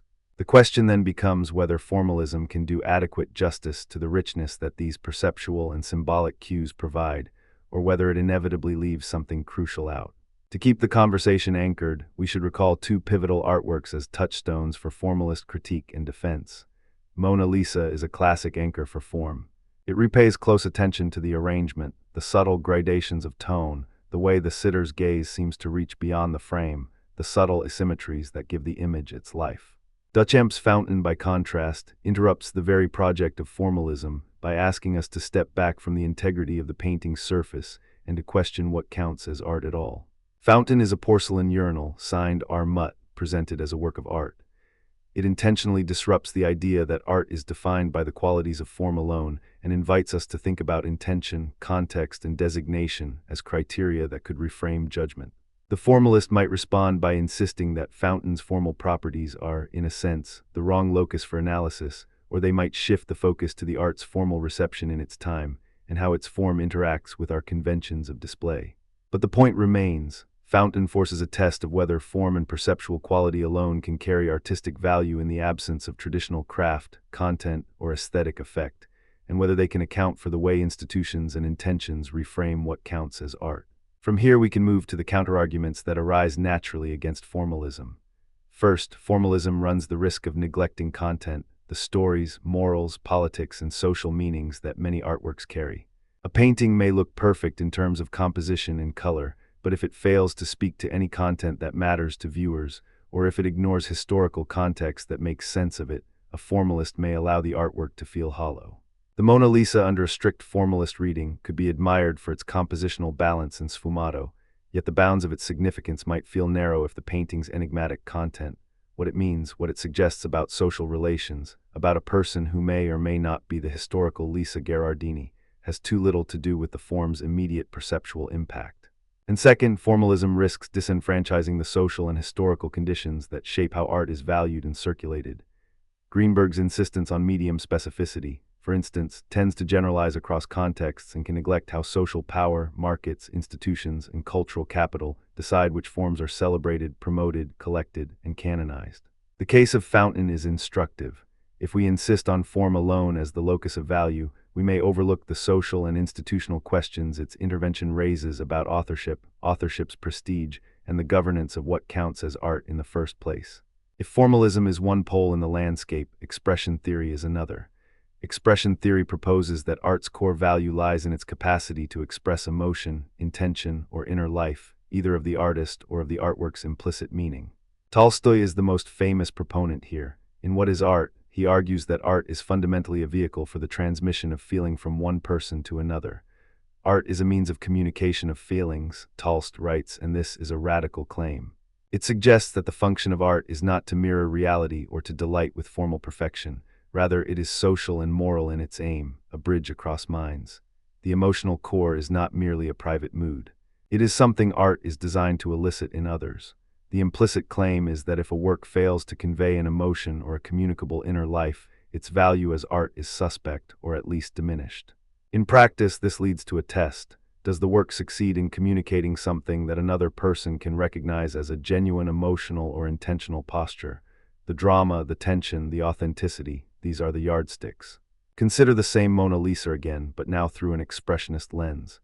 If we ask what emotion the painting conveys, we might answer that it embodies a certain calm, an enigmatic interiority, a private life behind the gaze, and a mood that invites viewers to inhabit a space of contemplative stillness. The painting becomes a window into inner states that the artist intended to communicate. Pollock's drip paintings also serve as a robust anchor for expressionism. Pollock's works are often read as the physical manifestation of inner life. The entangled lines, the sense of kinetic energy, the marks that seem to erupt from a body moving through space, these can be seen as traces of emotion, impulse, or a dynamic of mind in action. The Pollock works invite the viewer not to decode a narrative, but to feel a certain intensity, to sense a mood of spontaneity, or to participate in a process of perception that seems to mirror the artist's own flow of emotion. But two counterarguments to expression theory need equal attention. The first is a charge that expression theories risk reducing the viewer to emotional contagion, to cognitive and moral psychology that only tracks the range of feelings the artwork can elicit. In other words, if the value of art rests entirely on conveying emotion, then the normative questions, what emotions should be cultivated, how we ought to respond, what about critical distance, what about moral considerations arising from the feeling expressed, can be left vague or unanchored. The second counterargument asks whether mere expression can justify the work's status as art when the expression is trivial, insincere, or contextually unengaged. An artist might produce a piece that seems to express fear or joy, yet the world of art criticism may deem it banal or lacking in craft or political significance. In this sense, expression must be tethered to a normative ground beyond private feeling, or else it risks becoming a purely subjective mood or a private diary in visual form, not a public artifact with shared meaning. This is where institutional theory moves into view as a counterweight to both formalist and expressionist accounts. Institutional theory asks, what makes something art is not necessarily its intrinsic properties or its capacity to express emotion, but the social practices, communities, and institutions that designate it as art. Two names stand at the forefront here, a theologian of the arts and a philosopher of social practice, Danto and Dickey. The institutionalist claim is crisp: artworks become artworks through the social recognition of the art world. Duchamp's fountain is perhaps the most famous test case for this, a urinal that, once installed and designated as a work of art by the institutional apparatus of the art world, becomes art. The question and the challenge is whether institutions alone can fully justify the status of a work of art, or whether the social designation must be tethered to some prior or ongoing evaluation of form, emotion, or use. Institutional theory does not necessarily dismiss form or emotion. Rather, it posits that the social act of naming, presenting, and interpreting, within the community of artists, critics, curators, dealers, and audiences, grounds art's status in a way that neither form nor emotion can accomplish on their own. Two axioms anchor institutional theory as a robust alternative. First, art's meaning and value are inseparable from the history of reception, how audiences, through critical discourses, come to interpret and reinterpret works. Second, the art world is not a mere backdrop but a constitutive agent. It decides what counts as art, what evidence counts as an artwork, what practices deserve attention, and what projects deserve preservation. The art world in this light is not a neutral arena, but a dynamic field of power relations and cultural authority.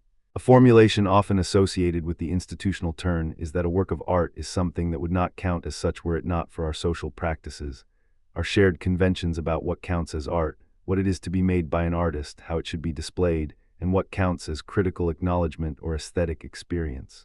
In practical terms, consider fountain again.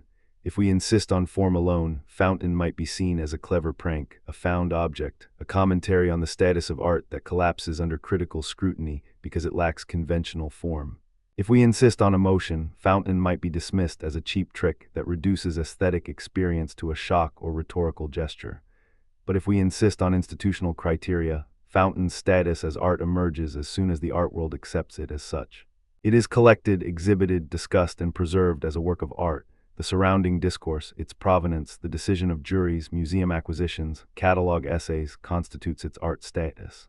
The same logic helps explain why Pollock or Warhol could be celebrated in mid-20th century galleries, not necessarily because their paintings were paragons of form or pure emotional expression in a traditional sense, but because the art world recognized them as art, placed them in institutions of value, and created the cultural and historical contexts in which they could be apprehended as meaningful.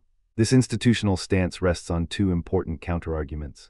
The first is that if art is determined by social power and the art world's judgments, the theory risks becoming a theory of social power alone, one where who gets to decide what counts as art can be arbitrary, exclusionary, or merely reflective of dominant groups. It can seem to sideline the aesthetic or expressive merits that many people still treasure. Is a work of art simply whatever a curator chooses to call art, or a question of taste shaped by the most influential critics and patrons? The second is that institutional theory can seem to give short shrift to works that operate outside the circuits of canonical institutions.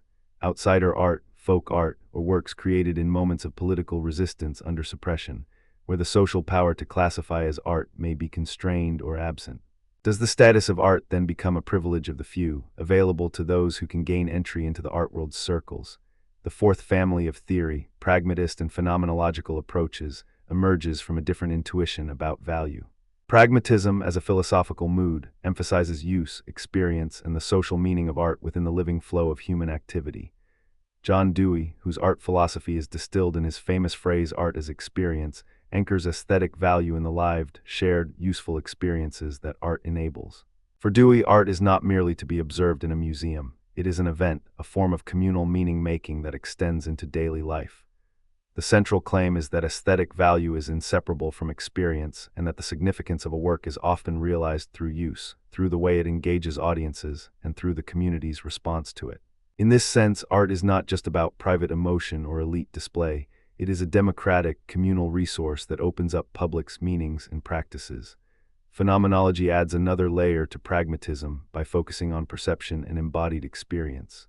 The phenomenological turn asks, what is it like to perceive the world through a painting, to encounter color and form as they appear to a perceiving body? Merleau-Ponty's emphasis on the body as the primary medium of relation to the world recalls an intuition that art is not about disembodied contemplation alone. It is a field of perception where the viewer's body participates in meaning. The body is not a passive receiver of images, it is an active participant in the encounter with the artwork. From this vantage point, a work like the Mona Lisa is not simply a surface to be understood through cerebral interpretation. It is a texture of perception, a scene that invites the viewer to inhabit a particular way of seeing the world. Or to put it in the idiom of Dewey and Merleau-Ponty, art is an experiential event that binds perception, emotion, and meaning into a unified act of understanding. Two concrete anchor cases illuminate pragmatist phenomenological strength and potential weakness. The first is Pollock's drip paintings, From a pragmatic vantage point, Pollock's works become occasions for experience and for opening new publics to modern painting. The large scale, the all-over gesture, the sense that the painting is a field one moves in rather than an image to be scanned, invites a public experience. How does it change the space of the viewer's perception? How does it influence the viewer's sense of time and bodily movement in front of the canvas? The pragmatic reader would emphasize the painting's capacity to generate social meaning, the way it prompts conversation, the way galleries curate such canvases to affect the viewer's mood, and the way critics interpret them within a broader cultural context of mid-century American art. The second anchor case in this family is Duchamp's Fountain again, now seen through a pragmatist lens as an invitation to reframe art's use and social function. In this reading, Fountain demonstrates that art is not only about passive appreciation or the transfer of emotion. It is also about the interplay between institutions, artifacts, and public use. What counts as art, who uses that status, and how the artifact acts as a catalyst for social reflection on the practices of making and displaying art. Two important counterarguments to pragmatism and phenomenology should be confronted. The first is the worry that pragmatist approaches can underplay intrinsic value or beauty that seems to exist independently of use. If art's value rests chiefly on its experiential effects or its social use, what becomes of objects that many would call beautiful in a more traditional sense, even if they do not obviously serve a particular social use? Does a painting's beauty become merely a function of its capacity to produce experience in a given community, rather than a more timeless standard of perceptual goodness? The second counterargument concerns phenomenology's demand for embodied perception. While it may illuminate how perceptual processes are felt and how meaning arises through the body's engagement with the world, it can risk slipping into a form of relativism about meanings, or into a claim that any use of an artwork carries equal weight. If perception is always mediated by the body and context, then might there be no stable ground for normative judgments about what counts as art or what counts as valuable aesthetic experience? With these four families laid out, let us now ground the discussion by returning again to our anchor artworks, with a more directly critical eye on how each family would interpret them and what each would claim about their value. The Mona Lisa, this canvas has long invited both wonder and puzzlement. For formalists, the painting's value lies in the perfection and subtlety of its composition, the arrangement of light and shadow, the soft gradations that render the sitter's skin, the way the space around her is compressed and balanced. For expression theorists, Mona Lisa becomes a document of inner life, an image that looks back at the viewer with an ambiguous, enigmatic vitality, inviting a range of emotional responses and unknowns about the mind behind the smile. For institutionalists, Mona Lisa is a work whose status and prestige is maintained by a lineage of display in storied collections, its aura built through centuries of curatorial decision-making, reproduction, and scholarship, an artifact whose meaning is partly a function of the art world's ongoing conversation about it. For pragmatists and phenomenologists, Mona Lisa is an experiential field, inviting a particular kind of perception, a correlation of the viewer's bodily engagement with the image, and a social practice around looking at it that gives rise to public meaning. Duchamp's Fountain is the other dramatic anchor. A formalist reading tends to bracket its radical challenge to form by focusing on its material properties: porcelain, a urinal, the formal potential for arrangement. Yet it is precisely the anti-form of fountain that constitutes its philosophical interest. Expression theorists can be drawn to its provocation of emotion, its mockery of seriousness, and its ability to awaken in viewers a spectrum of reactions, anger, amusement, incredulity, that can intensify the experience of art's power. Institutional theory interprets Fountain as a paradigmatic case of how the art world defines art as art, how authorship and intention are suspended, and how a social act, taking a plumbing artifact and causing it to be exhibited under the label of art, restructures aesthetic meaning. Pragmatist and phenomenological perspectives will wonder about the lived effects of Fountain, how the public encounter with a urinal repositioned the social space of the gallery, how it reconfigured what counts as expertise, and how it redirected our attention to the performative aspects of art, what we do when we decide to call something art, and what the effect is on communal perception when we make that declaration. Pollock's drip paintings provide a rich testbed for expression and for pragmatist readings alike. From an expressionist stance, the works are celebrated as outward signs of inner life, an art written in gesture and energy, possibly an extension of the artist's own body and psyche onto the canvas. The challenge is whether that inner life has normative weight beyond the viewer's emotional response. If the work merely gives off emotion without a path toward shared meaning, can it endure as art within broader communities? A pragmatist reading would emphasize Pollock's painting as an event with social effects. The way it altered the rhetoric of American painting, the way galleries and critics constructed a new public account of what it means to be an artist today, and the role of those works in shaping the culture of the post-war period. The Pollock works also invite institutional reflection. Their reception, the abandonment of a more traditional figurative syntax, the emphasis on process, the role of the studio as site of creation, are themselves a part of what the art world recognizes and preserves. Picasso or Warhol offer two vantage points for institutional and pragmatic readings in more contemporary modes. Picasso's early modernist experiments and his later political and stylistic shifts show how an artist's career can be read as a live argument about what counts as art within the social and historical milieu. Warhol, on the other side, becomes a figure through which institutional and pragmatic readings intersect most clearly. His factory, his use of repetition, his incorporation of mass-produced images into fine art, his embrace of celebrity and commerce, these are all ways in which the art world and social use are integrated into aesthetic valuation. A Warhol piece, say, a Brillo box, becomes an exemplary instrument for institutional critique. It asks us to confront the social premises that separate high art from consumer culture, and to ask what counts as art when the boundaries between life and art are deliberately blurred. A Picasso, by contrast, shows the historical arc in which an artist can shift the criteria for what counts as art by altering the formal vocabulary, by challenging the conventions of representation, by inviting new questions about perception and social meaning. The pragmatic reading here would emphasize how audiences at different times use Picasso's changing styles to interpret broader social changes. For example, how a shift to abstraction in the early 20th century reframes not just aesthetic value but social and political significance. As we move toward a structured outline for subsections, let us propose a plan that can guide a thorough, approximately 45 zero-word to 5,000-word exploration. This outline is designed to balance depth with clarity, to preserve the narrative flow, and to offer concrete examples, anecdotes, and critiques that illuminate the four families of theory in relation to the anchor artworks. Historical antecedents tracing the roots, from Aristotle's mimesis to Kant's disinterested pleasure and to Hume's notion of sentiment, and the early 19th century emergence of taste and the aesthetic as a domain for judgment, not merely utility. The shift from taste as aristocratic privilege to taste as shared cultural practice, early debates about form, content, and the social status of art. How these antecedents set the stage for formalist, expressionist, institutional, and pragmatist readings. Formalism, core variance and tests, core claim. Art's value lies in form, composition, perceptual qualities, what the viewer actually experiences when looking. Key variance, Clive Bell's emphasis on significant form. Greenberg's call for medium specificity, discussions of the Mona Lisa as a test object for form, light, composition, and tacit technical mastery. Anchor cases and modalities, Mona Lisa as exemplar of form. Duchamp's fountain as a counterexample to form-based value, the limits of formalist assessment in addressing content, context, and social significance. Critiques, content and context neglect, marginalization of social meaning.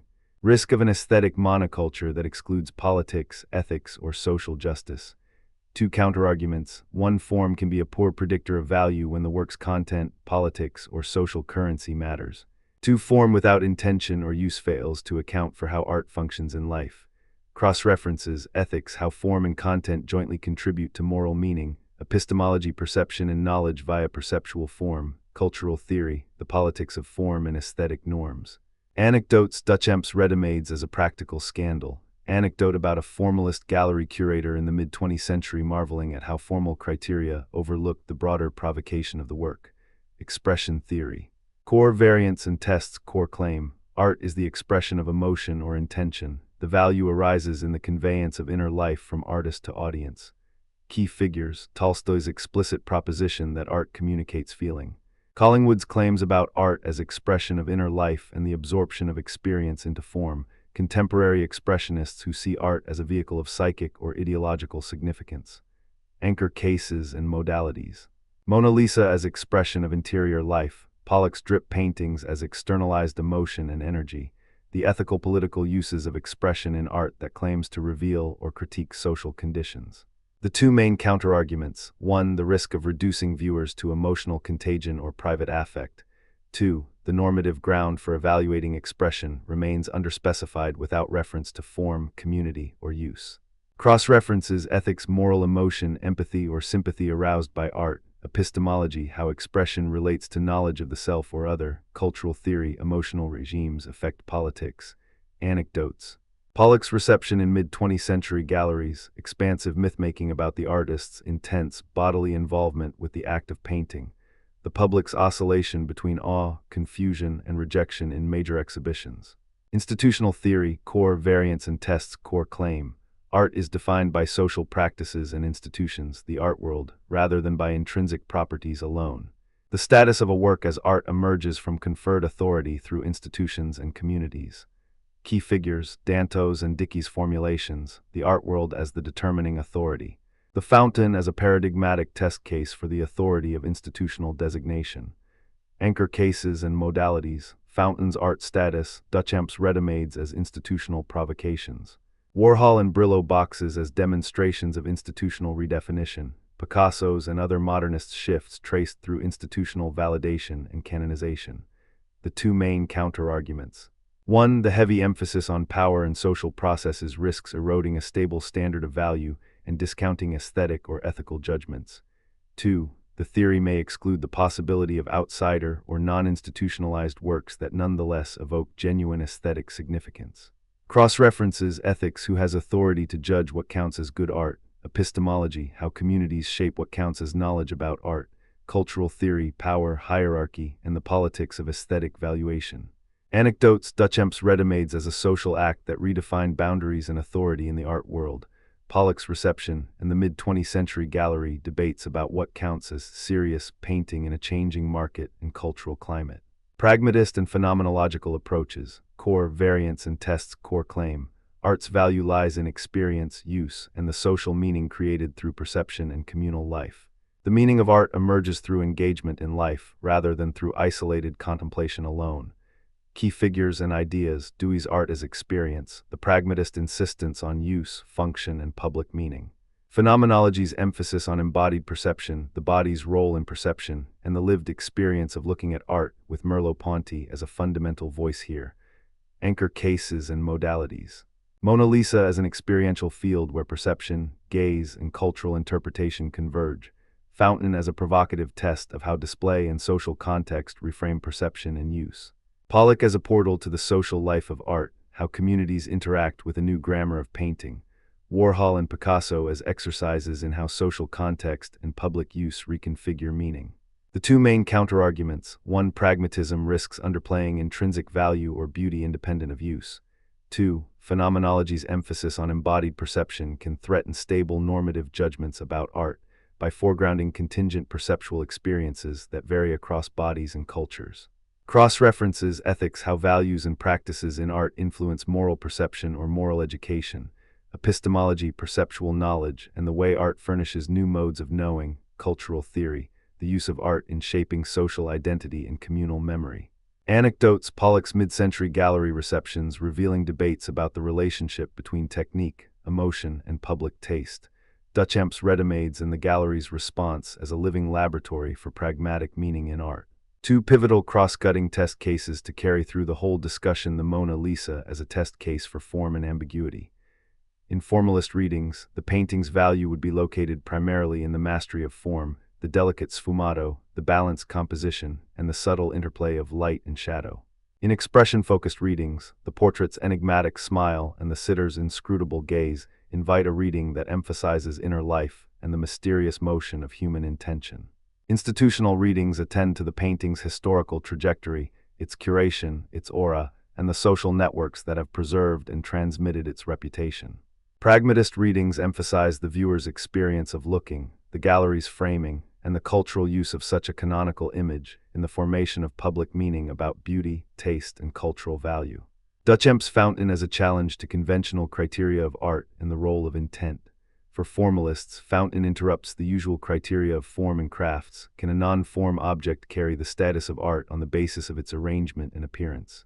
For expressionists, the work raises questions about whether the expression of emotion is truly present or whether the piece deliberately withholds emotion to provoke.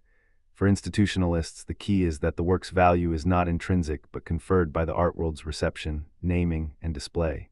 For pragmatists and phenomenologists, fountain becomes a demonstration of how social usage, context, and embodied perception, how we stand in front of the object and what we do with it as viewers, reframe the meaning of art.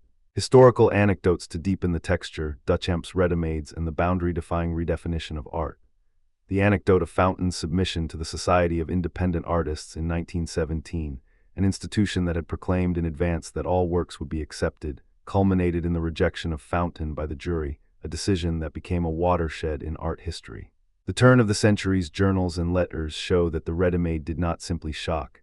It created a problem for the category of art by removing from it the traditional craft and aesthetic cultivation while insisting on the social act of naming. Duchamp's move was not just to present a provocative object but to challenge the jurisdiction of the art world, who gets to decide what art is and on what grounds. That anecdote is not merely a prank.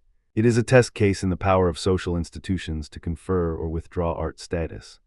The reception of Pollock's legacies in mid-20th century galleries.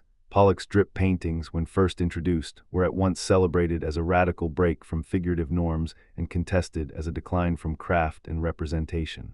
The mid-century gallery culture, curatorial rhetoric, critics' programs, and the mass media's engagement with abstract expressionism revealed a social drama about risk, taste, masculinity, and the ethics of looking.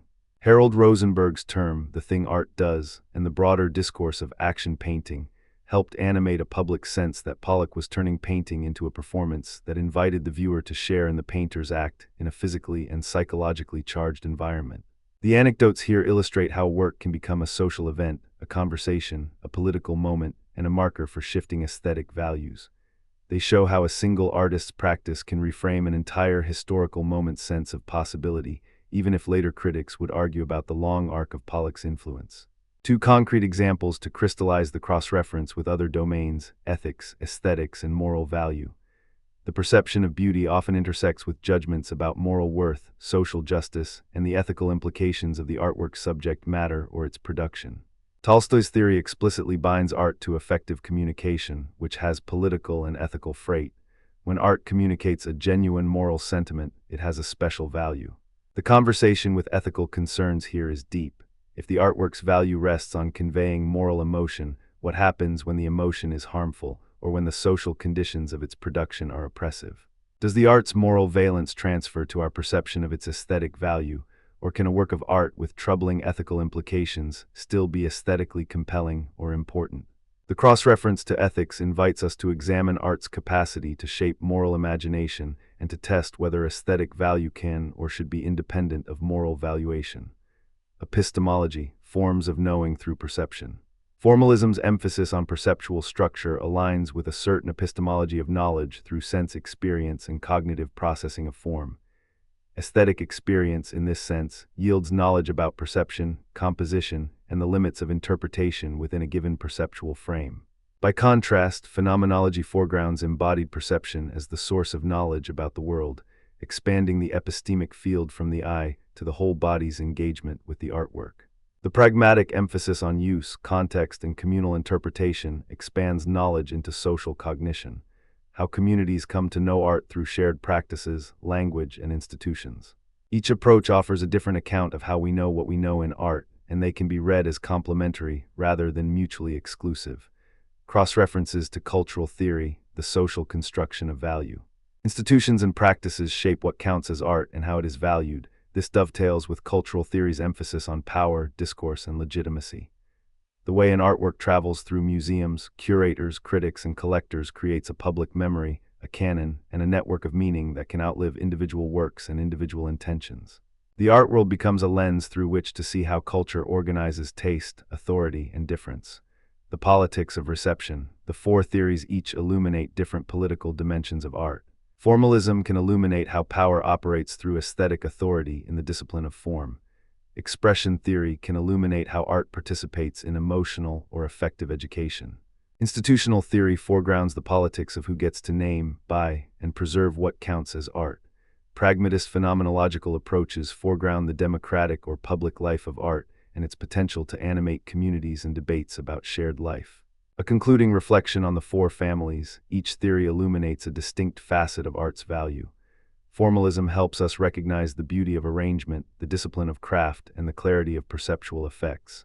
It pays attention to how form creates a specific kind of experience that can be universally communicable across contexts. Expression theory puts the personal and social life of inner experience at the center, reminding us that art often aims to move, to awaken, to reveal something about ourselves and others in ways that can be deeply moral and effective. Institutional theory clarifies the social dimension of art, the power of naming, the role of communities and markets, and the idea that value emerges through our shared practices and agreements. Pragmatist and phenomenological approaches invite us to place art into lived experience, to see art as an event that binds perception, social meaning, and embodied knowing into a single process. The true richness of the philosophy of aesthetics emerges when we hold these theories in conversation with one another, when form and emotion, social institutions and lived experience, normative judgments and perceptual evidence participate in a dynamic and ongoing dialogue. The anchor artworks demonstrate that no single lens suffices. Each offers a way of seeing, a way of living with art, and a way of asking new questions about value. Leonardo's Mona Lisa, Duchamp's Fountain, Pollock's drip paintings, and the broader modernist and postmodernist trajectories of Picasso and Warhol sit at the center of this conversation not as objects to be ultimately categorized, but as catalysts that keep forcing us to re-examine what counts as art and why it matters. A concrete, practical outline for subsections, as promised historical antecedents explore aesthetic judgments in ancient and early modern contexts, Kant's critique of the beautiful and the sublime, Hume's sentiment and taste. Aristotle's mimesis, the long arc toward seeing art as a domain with its own distinct criteria, introduced the four families as a response to the old debates about whether art is a mirror, a vessel of emotion, a social practice, or a field for communal and experiential life. Formalism core define formalism and significant form, discuss Bell's formulation and Greenberg's emphasis on medium specificity, examine Mona Lisa as a test case for perception, composition, and tonal balance. Test Fountain's challenge to form with its anti-form status, develop two counterarguments, neglect of content and neglect of social context, discuss the limits of formalism with examples and counterchecks, cross-reference. Ethics, epistemology, culture. Expressionist rigor define expression theory, focusing on emotion and intention, present Tolstoy and Collingwood as central anchors, discuss Pollock's drip paintings as an expression-based argument. Analyze Mona Lisa again for inner life and mood. Develop two counterarguments, emotional contagion and normative grounding. Discuss how emotion in art must be connected to more than private feeling to sustain public value. Cross-reference ethics, epistemology, culture. Institutional challenge, outline Danto and Dickey's institutional theory. Discuss Fountain as a canonical example. Explain how the art world renders artworks into social facts. Examine Warhol and Picasso's as cases of institutional and historical reframing. Develop two counterarguments, power/elitism concerns and exclusion of outsider art. Discuss how social designation interacts with universal or cross-cultural assessment. Cross-reference, ethics, epistemology, culture. Pragmatist and phenomenological synthesis, introduce Dewey and Merleau-Ponty. Discuss art as experience and embodied perception. Examine Pollock and Fountain through a pragmatist lens. Discuss how public meaning emerges in social life and in perception. Develop two counterarguments. Intrinsic value concerns and relativity of perception. Discuss how universal standards might be protected within a pragmatist account while preserving democratic accessibility. Cross-reference, ethics, epistemology, culture. Two anchor artworks for cross-cutting interpretation, Mona Lisa as insulating form and enigmas, as expression of inner life, as social symbol through the ages, as experiential field, as object of institutional reverie. Fountain as an enduring test of form, intention, and social practice, its effect on the boundaries of art, its status across different art worlds, its use in exploring the relationship between social context and aesthetic value. Two anecdotes as requested Duchamp's Readymades redefining art boundaries, the 1917 Society of Independent Artists episode, and the longer arc of how Readymades reframed the issue of authorship, intention, and the role of the viewer in confirming or contesting an artwork's status. The anecdote has the power to illuminate why the institutional theory can feel both elegant and unsettling at once. It shows the moment when value becomes a social act, not a solitary perceptual achievement. The reception of Pollock's legacies in mid-20th century galleries, the tension between the shock of the new, the mass media coverage, the critiques about craft and representation, and the way critics like Rosenberg framed Pollock within a larger cultural project of redefining modern painting. This anecdote helps to understand how pragmatic and institutional readings interact, and how public reception can shape the meaning of an artwork for generations. In closing, the point of this segment is not to settle on a single criterion for art's value, but to illuminate how the major families of theory, formalism, expression theory, institutional theory, and pragmatist phenomenological approaches, offer distinct tools, challenges, and possibilities for understanding aesthetics. The four families illuminate different strips of the painting's map: the perceptual and formal track that tries to quantify the eye's responses, the expressive track that locates art in the interior life of the artist and the social life of feeling, the social and institutional track that locates value in the naming and acceptance by communities of practice, and the experiential and embodied track that sees art as a living event in which perception, use, and collective meaning co-create value. If you want a to-do list for a more exhaustive, full-length exploration of around 5,000 words, here is a compact plan you can follow in the next draft. Expand each subsection with richer historical development, including more references to Kant, Hegel, and Aristotle as historical forebears, and with more direct quotes from Tolstoy, Bell, and Dewey to anchor the primary source voice. Add 2 or 3 more anchor artworks beyond the 4 flagship objects to show how the 4 theories hold up under different cultural contexts or media. For example, a sculpture by Rodin, a video work by Nam June Paik, or a contemporary installation by AI Weiwei to illustrate institutional and pragmatic tensions in non-painting contexts.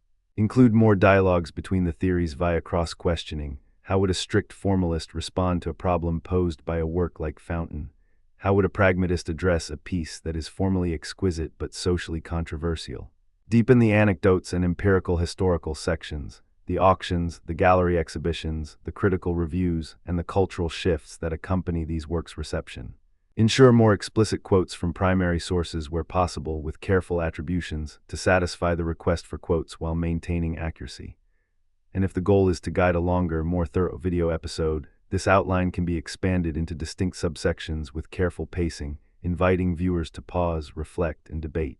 The aim is a calm, reflective narrative that invites listeners to listen for the subtleties in how value is assigned to art, and to consider the ways in which our own perceptions of art are shaped by form, feeling, social conventions, and lived experience.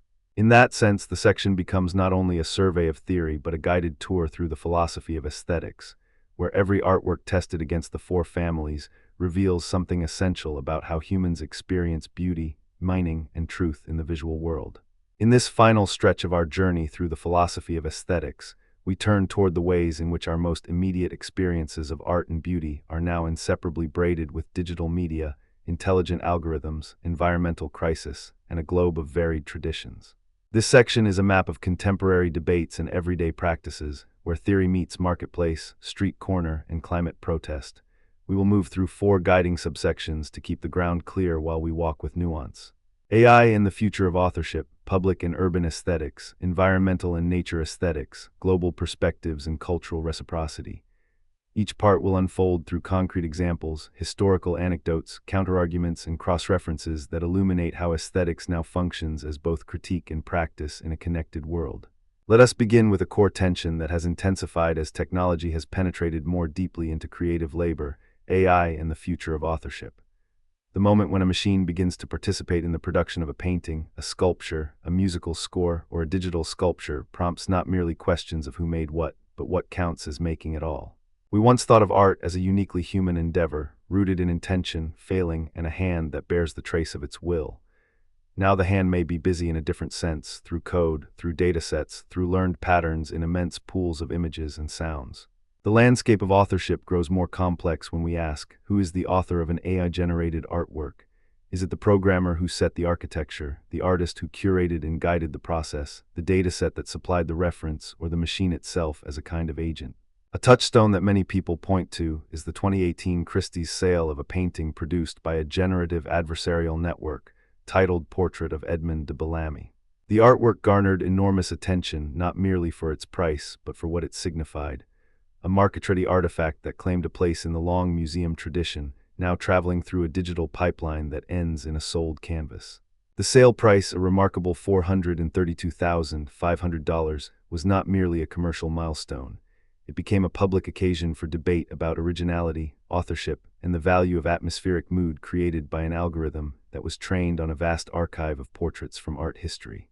If a painting can emerge from a machine's improvisation on learned patterns, what does that do to our sense of the artist's individual genius, the aura of the studio, and the role of human intention as a necessary condition of meaning.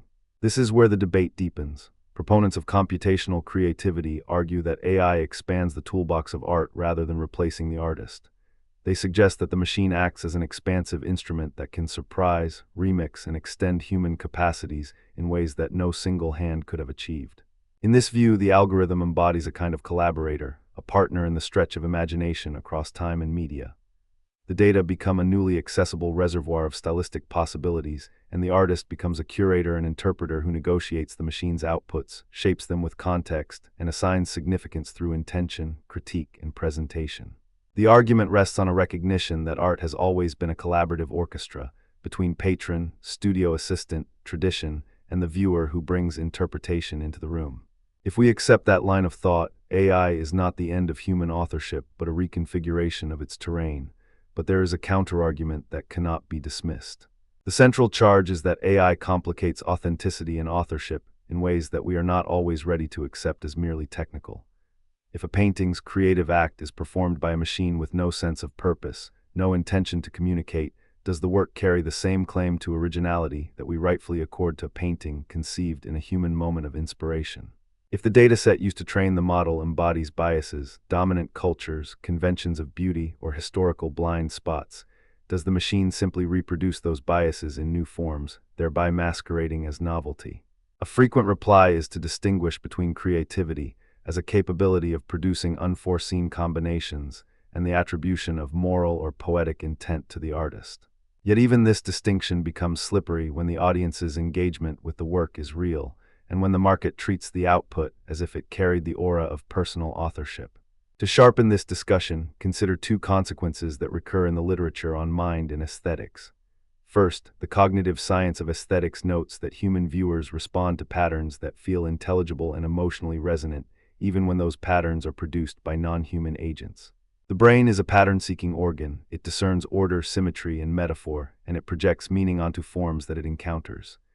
In that sense, AI-generated artworks can evoke authentic perceptual and affective responses, which means their reception has genuine ethical and political weight, even if the origin story of the work is non-human. Second, the philosophy of mind invites us to reflect on whether understanding, in aesthetics, requires interior states that mirror a human artist's lived experience.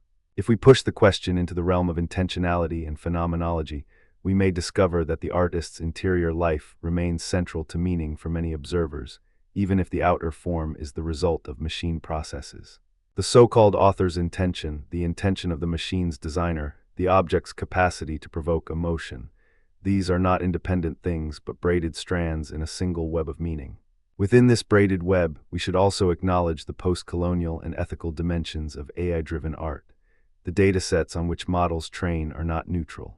They are often curated from Western-centric art histories and global art images sourced from the most widely circulated platforms. The risk, as post-colonial theory would remind us, is that the outputs, though technologically innovative, can contribute to a new hierarchy of aesthetic authority that centers particular traditions while marginalizing others. If a machine learns from the most legible and high-status forms of Western painting, is the created work merely a re-articulation of those forms in a new medium? Or can it genuinely render a bridge to non-Western aesthetics when guided by thoughtful curation and intercultural sensitivity? This question invites the ethics of technology to engage directly with the politics of representation. Who is invited to speak in the new digital palaces of art, and whose voices become archived, commodified, or erased? Even as we ask these heavy questions, we should acknowledge the real-world incentives that accompany AI art in contemporary markets. The democratization of tools for image generation has lowered barriers for many would-be artists who lack formal training or exclusive access to traditional studios. A student with a laptop can generate formidable visuals in a few hours, experiment with global references, and publish to social platforms where reception can be global. This democratization has a double edge. It invites a wider circle of participants into the artistic conversation, and it also intensifies competition and commodification in spaces that some fear have become increasingly shallow or performative. The phenomenon is not simply about the market price of a single painting. It concerns how communities of practice form around new tools, how critics learn to read algorithmic aesthetics, and how galleries, museums, and digital platforms rewrite the canon in light of algorithmic authorship. If we look at notable examples beyond Edmund de Bellamy, a broader landscape emerges. A wave of AI-generated artworks has appeared in online exhibitions, limited edition prints, and even high-profile gallery spaces.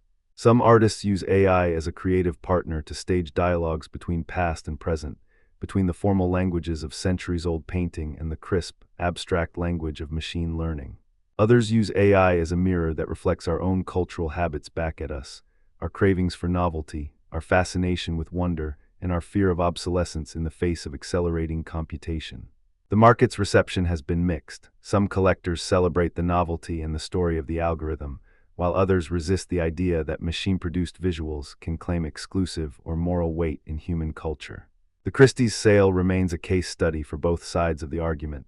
It shows that the market is willing to grant prestige and monetary value to algorithmically produced work, while it also invites indignation and philosophical critique from those who insist that the human hand must remain the sole source of art's value. In this ongoing debate, we must also think about the role of the viewer. If we accept that the aura of the artwork arises in part from the story it tells about its making, then AI-generated works carry an aura of machine-inflected mystery that invites questions about the boundaries between tool and author. The viewer's response can be a form of intelligent engagement with a new kind of craft, the practice of negotiating meaning with a non-human agent, recognizing the machine's patterns, and interpreting how those patterns intersect with human memory, emotion, and culture. The question shifts from whether AI can make art to how human audiences understand, evaluate, and respond to art that is partly the product of a machine's improvisation on a colossal corpus of images and styles. We can cross-reference these reflections with cognition and philosophy of mind by considering how perception, emotion, and conceptual judgment work together in appreciating AI art. Cognitive scientists study how people experience beauty as a dynamic interaction of perception and interpretation, not as a private spark of inspiration. The mind engages with form, color, rhythm, and metaphor, and then searches for coherence with narrative and context. The philosopher's task is to illuminate where meaning resides, in the viewer, in the object, or in the relationship between them. In AI art, the question becomes even more layered because the object's origin, machine-driven patterning, points to a broader ecosystem of meaning that includes data, algorithms, and collaboration across human and machine intelligence. From an ethics of technology perspective, one must also consider issues of accountability, consent, and transparency in data use. If the images drawn from a dataset include copyrighted works or culturally sensitive representations, what responsibilities do developers and curators bear? How should we regulate the creation and dissemination of AI art to respect the rights and dignities of the creators, whose works serve as raw material for these new images? This is also a space where political philosophy and post-colonial theory can illuminate practical decisions. If AI art moves toward global accessibility, how can we guard against a new form of aesthetic imperialism in which dominant languages of visual culture, often English language, Western-centric, continue to set the terms for what counts as great art in the digital era? Cross-cultural reciprocity requires more than token inclusion of non-Western motifs. It requires an ethics of exchange in which traditions are treated as living, negotiating, and self-critical, rather than as static sources of ornament. The goal should be to cultivate spaces in which diverse aesthetic grammars can be expressed, evaluated, and learned from, without flattening difference into novelty for novelty's sake or reducing complexity to a single, dominant standard. Let us now move from the private workshop of AI authorship to the shared streets and civic spaces where aesthetics enters daily life in public fashion, design, and politics. Public and urban aesthetics is a field where art and design attempt to shape experience, memory, and collective identity in places where people live, work, travel, and improvise their days. The question in urban settings is not only what we admire aesthetically, but how spaces coax or threaten attention, movement, and social interaction. The street, the plaza, the transit hub, the park, and the building's facade become laboratories for how beauty and utility mingle, and for how public art participates in the moral education of citizens. Here the anecdote and the example carry heavy weight: Banksy's street interventions as public aesthetics, urban sculpture and architecture designed to alter the cadence of everyday life, and climate art projects that insist beauty can be a political force without being reducible to a banner for a cause. Let us consider Banksy and street art as an archetype of public aesthetics that challenges the boundaries between art and the city. Banksy's works emerge in public spaces, outlined with stencils on brick, plaster, and concrete, and often carry sharp political commentary, critiques of surveillance, capitalism, and conflict. Banksy's practice is not simply about making pretty images for galleries. It is about inserting art into environments where it can disrupt ordinary routines, provoke thought, and complicate what a city should be. The public encounter is a crucial part of the artwork's meaning. When a Banksy piece is displayed on a street corner, its reception is not controlled by a curator in a white cube. It is negotiated by passers-by, shopkeepers, residents, and even authorities who may try to remove or police the work. The debate about the commercialization of such art, whether it should be commodified when it enters the market, whether it can be owned and sold while remaining a critique of ownership, illustrates the tensions between aesthetics and policy, between freedom of expression and property rules. The public controversy surrounding street art often centers on what counts as legitimate authorship and how to balance respect for public spaces with the artist's right to participate in the public sphere. The anecdote here is not merely about the perception of a work, but about the social life of art, the way it travels, disappears, reappears, and becomes a contested symbol within urban politics. Another emblematic example is the rise of climate art projects in urban contexts. Consider Olafur Eliasson's weather project at the Tate Modern and later installations like Ice Watch in cities around the world. The weather project, with its vast sun-like disk and mist-filled air, played at the edge of perceptual experience, inviting visitors to stand in a space that felt simultaneously intimate and vast. It is a case study in how aesthetics can evoke a sense of air, light, and atmosphere as a material force, an invitation to feel climate reality in one's own body. Ice Watch then took this gust of sensation and amplified it by placing real, melting Arctic ice blocks in public harbors, squares, and promenades. The ice, visible and tangible, becomes a dramatic argument. Climate change is not only a crisis to be reasoned about, it is an experience that asks us to attend to time, temperature, and imperceptible shifts that nonetheless alter life as we know it. These installations perform a form of public pedagogy in which beauty and sensory engagement become a mode of activism, seeking to create shared memory and a sense of collective urgency. Yet public and urban aesthetics also faces significant counterarguments. One objection is that aesthetically pleasing campaigns can instrumentalize beauty for political ends, turning art into a sort of soft power or branding that subtly guides public behavior rather than provoking critical reflection. The worry is not that the aesthetics itself is inauthentic, but that its deployment to mobilize people can reduce complex political questions to easy emotional appeals. If a climate art installation is deployed as a moral spectacle to galvanize action, does it risk performing politics without enabling sustained critical engagement? A second challenge concerns inclusivity. Who gets to speak in these urban spaces when art is funded by municipal budgets, corporate sponsorship, or international organizations? If a city's public art program privileges certain visual vocabularies over others, it may inadvertently recreate a canonical aesthetic that marginalizes voices from minority communities or non-Western traditions. The danger is not a refusal of beauty, but a misunderstanding of beauty as simply a tool for consensus rather than a prompt for dialogue, dissent, and self-critique. Here the cross-reference to political philosophy becomes helpful. The public realm, as theorists like Hannah Arendt discussed, is a space for action and speech where freedom is realized through participation. Aesthetics in public spaces should, ideally, cultivate a sense of shared responsibility and critical attention. If urban design uses beauty to sedate or to homogenize, it risks becoming a surveillance of taste rather than an invitation to civic engagement. And if climate art campaigns succeed primarily by stunning spectators into emotional assent without providing a platform for ongoing political dialogue, they may fail to translate sentiment into durable change. In other words, the best public aesthetics resist being reduced to propaganda and instead become a catalyst for deliberation about daily life, public values, and the institutions that govern urban spaces. To bring this section into sharper focus, let us consider how public aesthetics are increasingly linked to architecture and urban design that shape daily experience.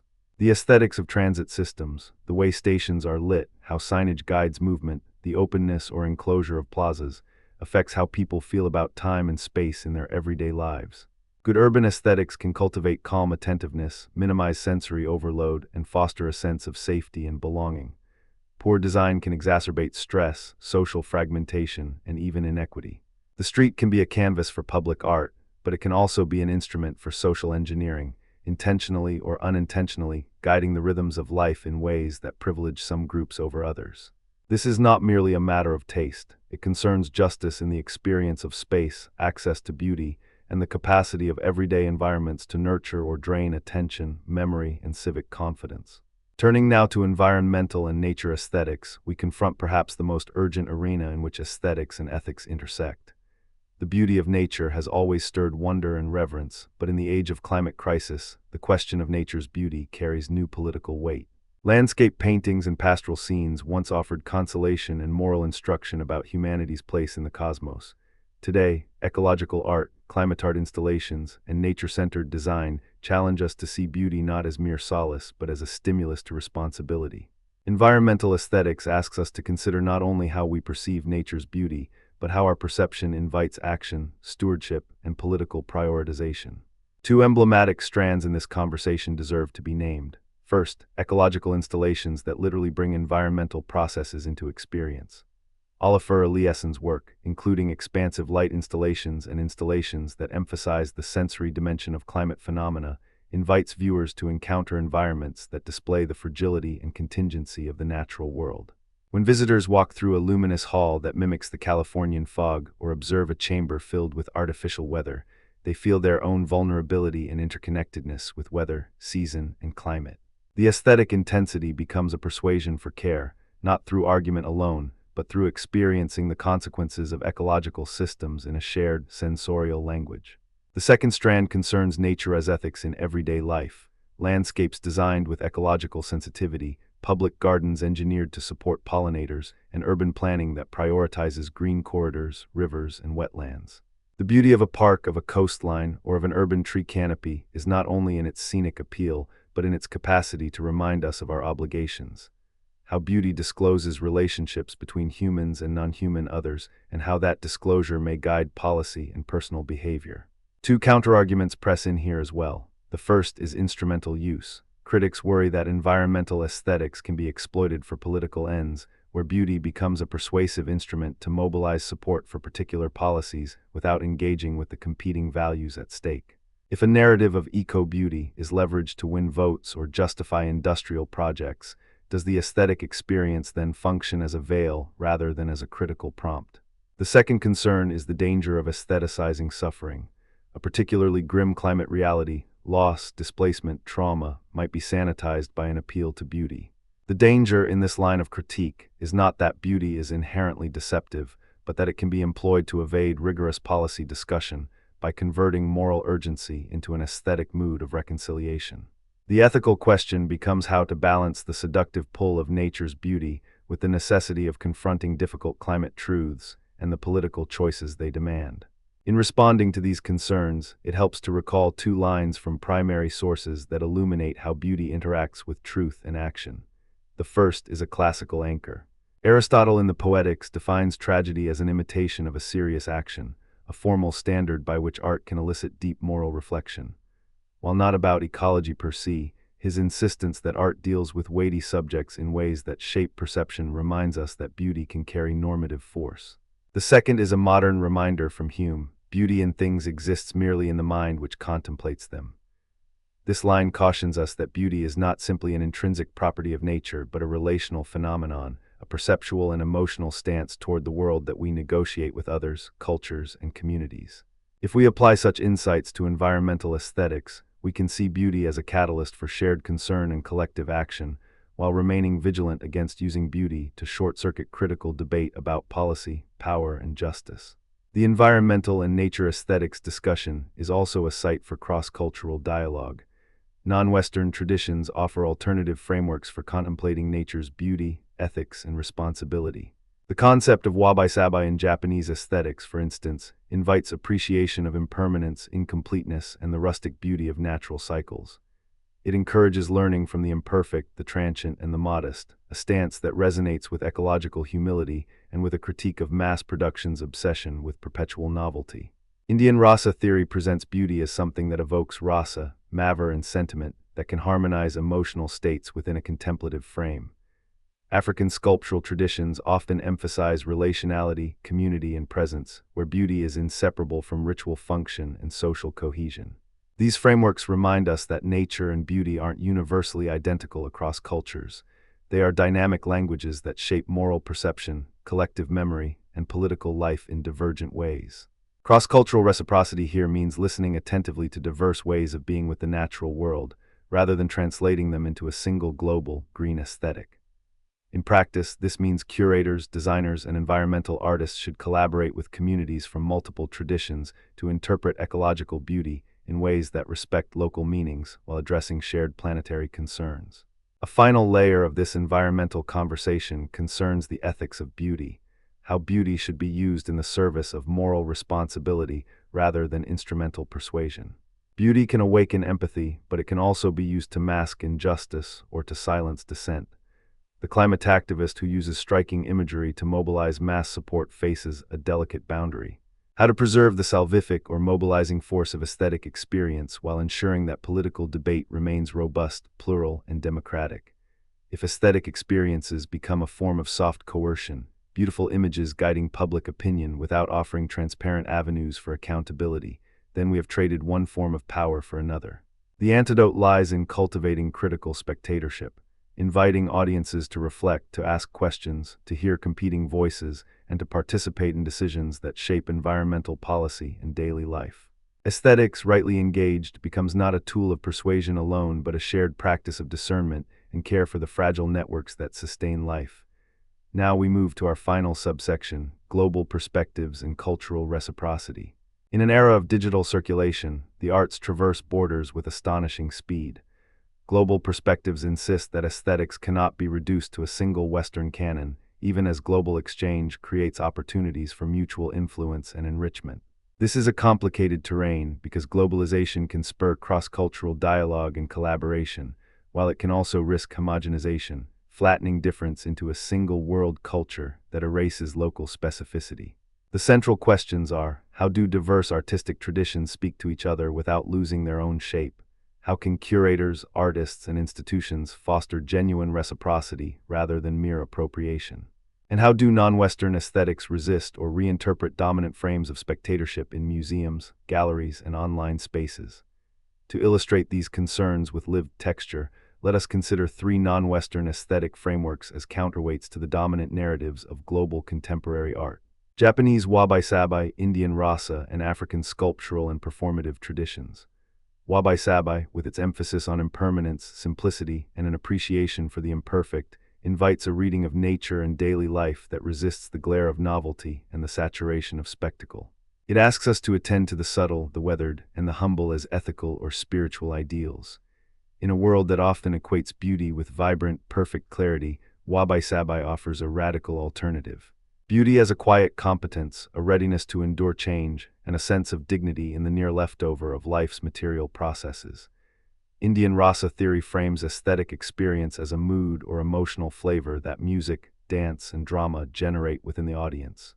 Rather than focusing solely on visual effect or technical virtuosity, rasa emphasizes the transformative potential of art to evoke rooted feelings, shrinking, uplifting, soothing, or electrifying the body's interior life through shared cultural scripts and rehearsed sensibilities.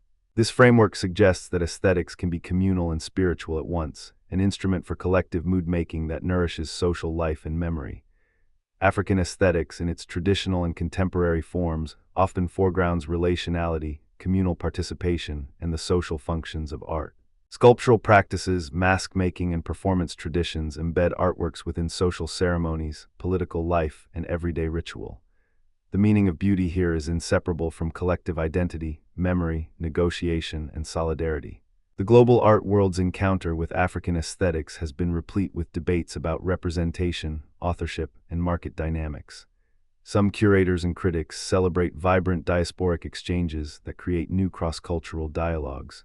Others warn against flattening diverse traditions into a homogenizing global catalog, where the language of world art serves as a veneer for the same structural inequities that have long characterized the art market.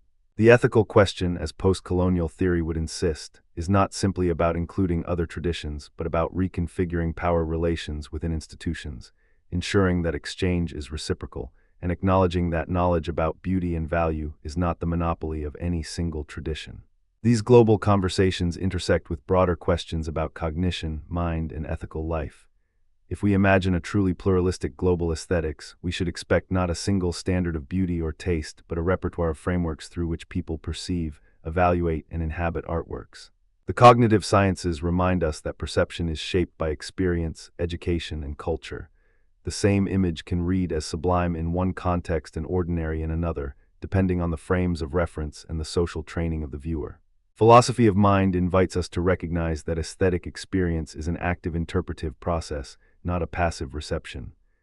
Political philosophy urges that aesthetic judgment be understood not only as a matter of individual preference, but as a social act with implications for representation, inclusion, and access. Postcolonial theory challenges us to attend to histories of exchange, power, and imaginative labor that underwrite global art circuits. In practical terms, what does cross-cultural reciprocity look like in today's art world?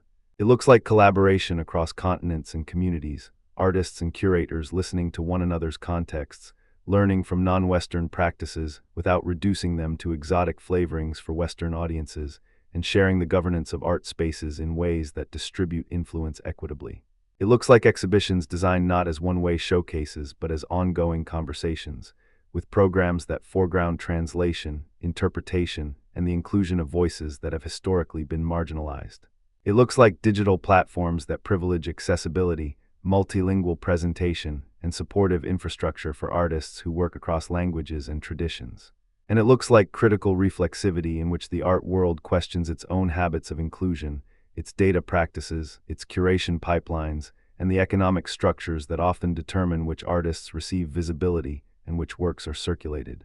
To weave the four threads together, the AI question, public and urban aesthetics, environmental and nature aesthetics, and global perspectives, let us listen to a few resonant points from primary sources and the great conversations that have shaped aesthetics across centuries. We can recall Aristotle's insistence that tragedy is an imitation of a serious action, which anchors art in moral inquiry about human life, not in mere entertainment. We can hear Hume's warning that beauty exists in the mind of the observer, reminding us that aesthetic judgments are not neutral facts but responses shaped by culture, emotion, and context. We can remember McLuhan's provocative, perhaps optimistic, admonition that the medium is the message, a reminder that the channel by which art is transmitted reshapes its meaning as much as its content. And we can turn to Keats's famous line, "Beauty is truth, truth beauty," which, in its lyric ambiguity, invites us to see beauty as a path to deep alignment with reality. Yet it also invites critique about whether beauty can or should be a substitute for political clarity or ethical accountability. In this contemporary landscape, the job of aesthetics is more urgent and more capacious than ever. It is not a retreat into pure form or a critique of society from a distance. It is a set of disciplined practices for attending to the way art experiences and shapes our common life. It asks us to cultivate a perceptive patience in a world of rapid image turnover, to insist on authorship with care in an age of algorithmic authorship, to resist the instrumentalization of beauty in politics while recognizing beauty's power to illuminate injustices, and to build a global conversation that preserves cultural differences while fostering shared responsibility for our fragile planet. As we continue to develop technologies to rethink public spaces, to design ecological futures, and to honor diverse traditions, we are invited to practice an aesthetics that is also ethics, an aesthetics that helps us discern what matters, what endures, and how to act with care in a complicated, interconnected world. If we return to our core inquiries, several guiding questions emerge for teachers, students, artists, policymakers, and viewers alike. How should we understand authorship in an era where machines participate in the creative process? What constitutes originality when a work is born from patterns learned from innumerable past images? How can we curate public spaces that elevate beauty while not erasing minority voices or becoming mere branding? In environmental aesthetics, how can beauty be mobilized to catalyze responsible action without instrumentalizing human vulnerability? How do we honor non-Western aesthetic frameworks in a global art market that often uses them as raw material for cosmopolitan display? And finally, how can we cultivate cross-cultural reciprocity in practice, ensuring that global exchange remains dialogic, respectful, and just? The answers are not universal or fixed. They will look different in different cities, communities, and ecosystems. They will depend on the particular histories of the artworks, the governance structures of museums and markets, the political commitments of cultural institutions, and the everyday ways individuals encounter beauty in their lives. What is certain is that the contemporary debates in aesthetics are not about choosing a side and sticking to it. They are about developing a nuanced practice, a form of critical sensibility that can hold together appreciation, critique, empathy, and responsibility. They are about asking better questions, listening more deeply to a wider range of voices, and recognizing that art and beauty do not merely decorate life, but help us live it more thoughtfully, justly, and courageously in a world that keeps changing in ways both wonderful and alarming. In closing this segment, we return to the idea that aesthetics is not a luxury of taste, but a source of practical insight. It teaches us how to see, how to value, and how to participate in the shaping of culture. It helps us understand why a public mural on a city block can be a civic act, why an AI-generated image can be a site of moral inquiry, why an environmental installation can be a plea for planetary care, and why a cross-cultural exchange can be a durable form of respect and learning. The task of contemporary aesthetics, then, is to keep expanding the circle of what counts as art, to keep deepening the conversation about how art affects minds and communities, and to keep widening the ethical horizon of beauty so that it serves not only our desires for sensation or prestige, but our shared aspiration to live well together. On a world that remains more intricate than any one tradition or technology can fully master.